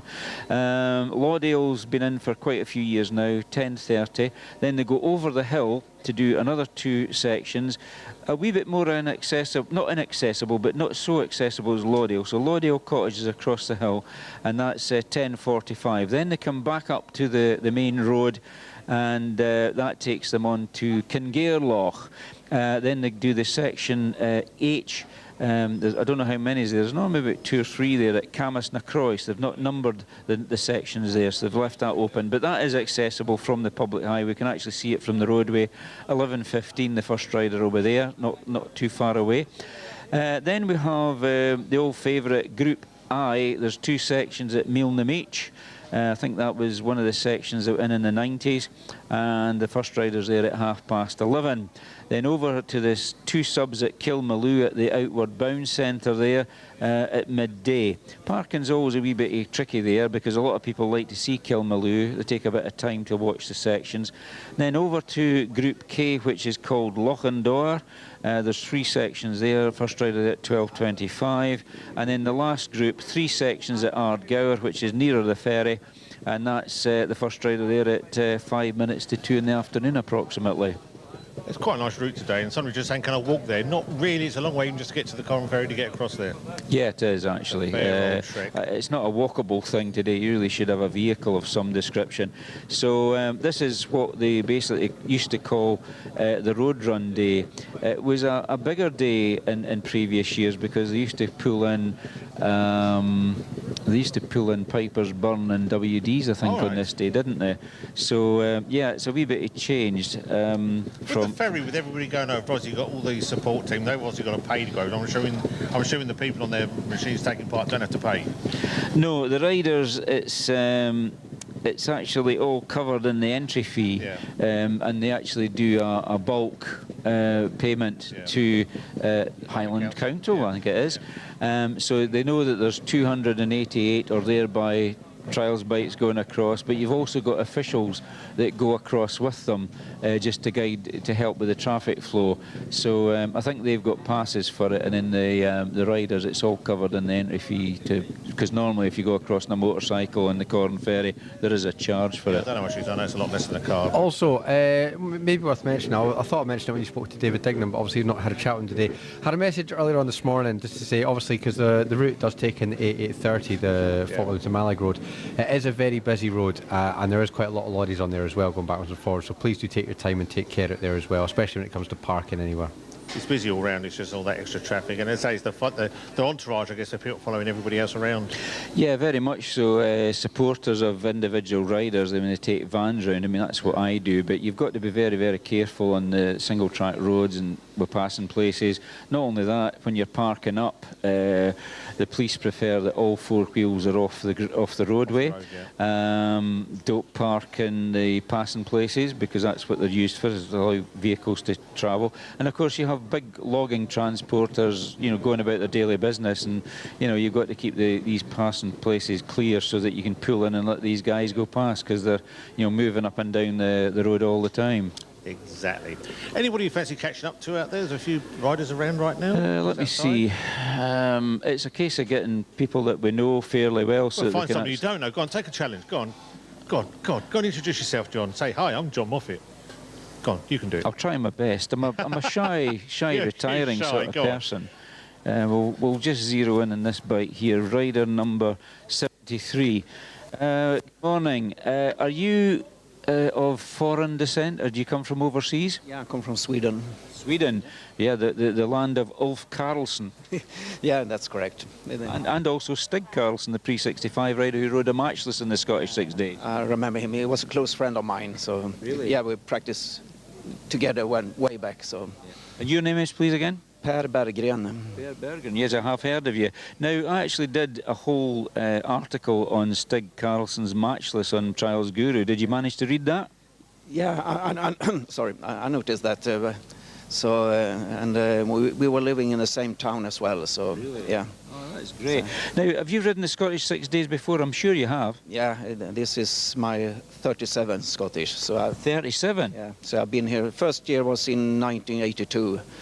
And then, well, I missed a couple of years on the way, but almost every year since then. I think Stig rode the matchless in 1980 was the first time. Yeah, that might be correct. He made a try with the matchless there. I remember that. And now the bike, or parts of it, are now living in Northallerton in England with his friend Tim Bell. Yeah, that's good. I didn't know that, so yeah, go on. Now, have you enjoyed the Scottish so far this year? The weather's been good? The weather is fantastic. I'm not used to that the weather would be as good as this, and so that's great. That's great. And the first day was quite hard. Tuesday I had an early start. Yesterday was good, so I hope it continue that way. Now, when you first rode the Scottish, would that be on a Fantic? No, it was on Montesa 125. Really? A small capacity one? Yeah, I remember the model. Yeah, and I think I was 17 years old or something, so I wasn't allowed to ride a bigger bike. So, right, yeah. Great. Yeah, well, and now you're on the TRS Gold 1 series. You like this bike? Yeah, I do, and I'm also importer of TRS to Sweden, so that's. We have Steve Saunders. You do the Swedish importer. Yeah. Great. So. And you have good connections with the factory, with Jordi Taras and people? Yeah, they are really good really good support from the factory, and easy to talk with, and always trying to find solution on every problem. So they're really good to work with. Brilliant. Well, you have a good day. I'll let you get on with your fettling and have a good run round today on the road run. Thank you very much. That's Per Bergen, rider number 73 from Sweden. That was nice to know that he was friends with Stig Karlsson, because he was very well known in riding this trial on a 350 matchless, a very, very special matchless, one that was very individual, let's say. He was a self-taught engineer, a very, very clever man, and he had a solution for everything. And I've seen his bike. I've actually had a look at it close quarters, and it's very, very tightly packed. The frame sort of moulds itself round the engine, so it isn't a matchless that would have left exactly as it was dispatched from the factory in Plumstead in London. But Stig put his own stamp on it. He rode it in the 1980 Scottish, and everybody remembered him because the matchless and AGS brands were well out the way by then. And then after he'd done a couple of Scottishes on the matchless, he then decided to ride the pre-65 Scottish with it. First of all, he won the trial on a Triumph, so he's a winner of the pre-65 Scottish, and that was in 1999, and he won the Millennium pre-65 Scottish on the matchless, and that bike now is in England, in North Yorkshire, in a town called Northallerton, and my good friend Tim Bell owns that bike now, after Stig unfortunately passed away a couple of years ago. So it's all very interesting. Of course, Ulf Karlsson from Sweden was a World Trials Champion for Montesa. So it's nice that Per has done 37 years at the Scottish 6 days, and I'm sure that he's known to a lady that John Weller's just about to interview, Mika de Vos, former secretary of the Scottish 6 days trial. Over to you guys. Yeah, Mika, I've known Mika since I've probably been getting involved in here. I mean, you've been coming down for many, many years. You were secretary for many years. Yeah, I was secretary for 4 years, and I come down. Last 16 years I've been coming down since I was with my partner, and after I resigned as secretary, I do the final time control, which was my job before that as well. So yes. Because I know we've spoken. You love numbers, don't you? You're into maths. You used to teach maths. We still teach maths. Yes, I was a principal teacher of maths, retired. That's now, in Holland, so. was it? No, yeah, over here. No, over here as well. Yeah, I taught maths and accounts in the Netherlands, and when I came over here, I was just teaching maths. And the final timekeeping, I mean, that's when they literally come through, they've done all their whole day, and you give them the final stamp, that's when you finish the event for that day? Yeah, well, between the time controls is a delay, so basically their running time is the time up to the first time control. They get a set time to come to me, and then they have to calculate themselves, which doesn't happen. I've got the sheets there. How much time, if they have time left to work on their bikes. I've now got the sheet there. I tell them today is going to be a difficult day for the newcomers to work out the times, because we have a ferry crossing today. So that means the time between the time controls on the ferry crossing will be added to the total running time. And for some it might be 10 minutes, for others it may be 15 minutes. And the newcomers don't realize that. So I'm there to explain and tell them, no, you've got that extra 15 minutes delay from the ferry crossing. And do they listen? Yes, they do. They will listen. They actually do. Yes. And you work with John, knowing on some of his events here, and I know you're going to take this timing system onto his event, isn't it, which is coming up? Yes. I helped John in the Alpha Classic, Highland Classic today. I'm then the event secretary, so I do the signing on there, and I do the results. And this year I'm going to try and do it electronically. I don't know the system completely, but hopefully I'll figure it out, because the trials at on the 7th and the 8th of June. So I've only got a couple of weeks to get myself acquainted with all the stuff, but hopefully I'll get there. That's using the Edinburgh District's motorcycles' own gear, isn't it, what they're using here? You're taking that with you there? I think I'm going to take, the SSDT, but I might take the SACU stuff. It just depends on what is easier to work.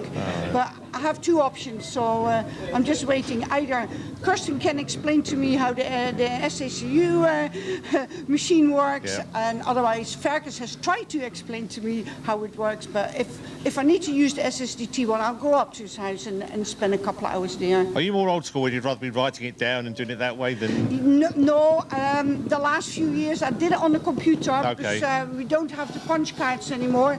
So we use the sheets, and then at the end of the day I get all the sheets from the observers in, and we're just hand typing in all the numbers. So we do 18 sections, 2 laps, 200 riders, so you can imagine how many numbers I type in every day. So I try to avoid that this year. But you love numbers. Yes, but you live and breathe numbers. It's very daunting to type in a couple of thousand numbers. So we've seen you many years, Danny, and you still love coming to this event, don't you? Yes, I do. Yes. What is it? Well, you put it into a sentence. What is it about this event? Well, it's the atmosphere and the job I'm doing. I get a good talk with all the riders. It's nice to see them. Only you see them once a year, but it's nice to see all the riders. You get to hug me. You get to hug me, you see. Exactly. I'm lucky. I speak a couple of languages, so it's easier. It's easier for some of the riders who don't speak very well English.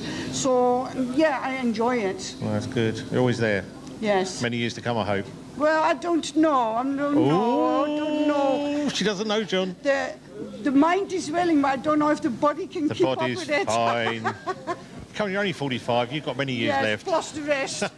Listen, we can always buy her a new seat and a camp bed or something like that to keep her going, because it takes the pressure off me at the trial. There's no two ways about it. And I mean, what better person could you get? And a former secretary of the Scottish 6 Days running your trial for Inverness and District Motorcycle Club Limited. Can it be bad, can it? No, exactly. And she can add up as well.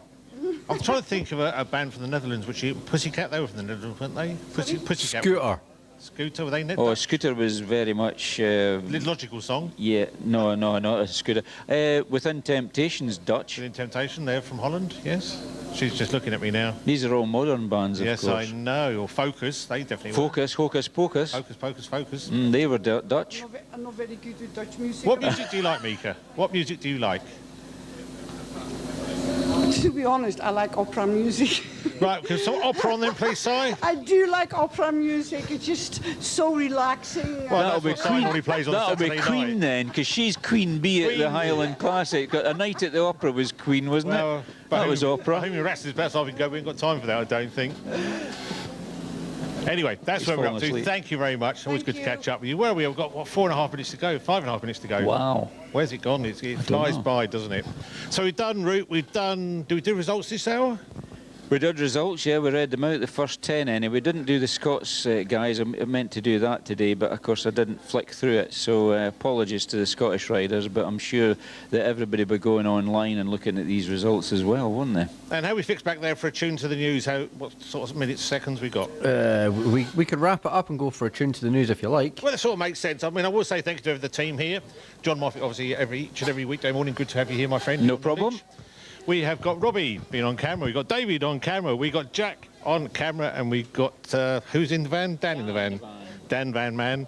He's in there as well. New side back at the studio. Thank you very much. Indeed. I say Rob's message in on live feed. He's watching that down at the college campus in Fort William, where a week tomorrow we're going to be selling crisp sandwiches to raise money for Lochaber's Mountain Rescue Team. So please do come down for that next week too. And do follow us online. If you want to catch up, you can do that later in about an hour's time when all this will be uploaded.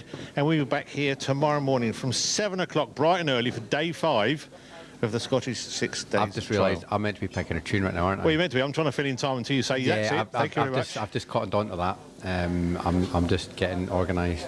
I'm glad we got our bit sorted out, because John Moffat, he's keen to get away. You've got a busy day ahead of you, haven't you? You need to go see some I do. bikes. I've got to do a bit of chasing today, try and get out to Struntian as fast as I can, but it's all down to the Corn Ferry. See how busy that is.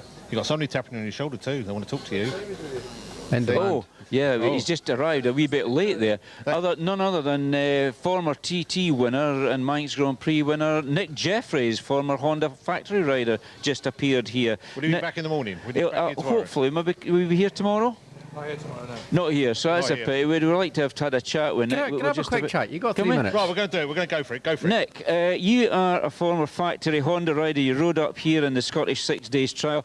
You're the sort of man that can go out and win a Manx Grand Prix in a race bike and then win the Manx trial the next weekend, basically. I wouldn't think I could do that now. You look at me, though. I've come on a road bike today. I've come up from Comrie in Perthshire. Oh, heavens. With my daughter. But you're from the Yorkshire area of Bradford, aren't you? I got it from Yorkshire yesterday, Yeah. yes. Now, your whole family is steeped in motorcycling. Your late father, Alan Jeffries, won this trial. Yes, it's only to spell it correctly in the programme. Oh, dearie Never dear. mind. Never mind. And your brother, Tony, a big road race man. Yeah, won 3 TTs and his son won 9. David Jeffries, of course. Yeah. So you're just up to spectate then? Just come for a day. So a day was Charlotte, my daughter lives in Perthshire. And Comrie, on the route. And you rode the route we used to use. That's right. When we came in up the to Edinburgh. Scottish. Now you rode the factory Hondas here, didn't you? I did. Yeah. I think I led it on a Jeffries Honda in '74 and led it on a Yamaha in '75. Yeah. I never led it on a factory Honda. Would you Factory believe?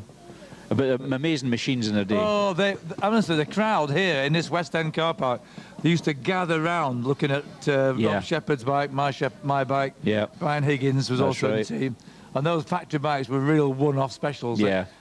I'm sure some of the factory bikes that the modern riders are riding look special, but not much looked as special as those Hondas then, as you remember. One-offs. About your first year, 77. Yeah, 77 was the year I rode. On the road once, and you guys were in the car park. We used to call them unobtainium. That's right. Very much. Magnesium, titanium all over the bike, so they were really special. Yeah. And the RTL Mark IIs and Mark IIIs, they only ever made about 10 of each. Yeah.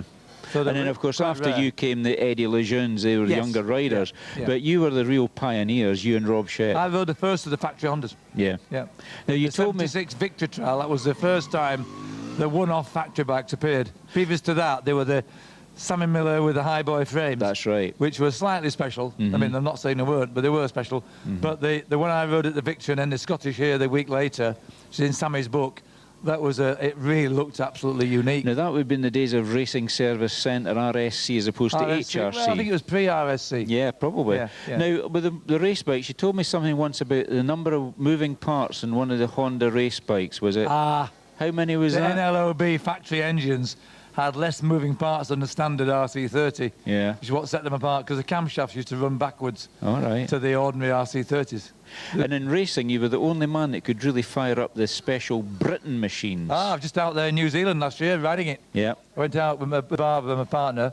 We had a fantastic break, and then they took us to Rapuna to do some demonstration laps on my old factory bike. Brilliant. Well, we're just coming up to the witching hour of 11 o'clock now, so it's great that you've just popped in now. We've got you on radio. I did say I'd pop in. You did say, and you came at the last minute. We've got you. Nick Jeffries, great to see you here, former factory rider. It's my first time here since '89. So well, there you go. Come Come back next year. Yeah, we'll interview you fully. Charlotte living in Perthshire. Thank you. Okay, thanks. There you go. See, we like to make these things up. That saved you a tune, didn't it, Si? It did a bit. So now you're happy, aren't you? Well, we were thinking of a contingency plan in case you got sidetracked. Who? Us? We don't need sidetracking. We've got timings down to a fine art now. Indeed. And we'll be doing it all again from tomorrow morning, 7 o'clock here on Nevis Radio, your only Scottish 6 Days trial radio station. And, of course, we're bringing all the streaming as we can. Stay tuned to Nevis Radio for this Thursday. Larder Cafe makes delicious lunches, coffees and cakes. Set in 6 acres of parkland beside a ruined castle with views across Ben Nevis. It's a wonderful day out for family and friends. I hope to see you very soon.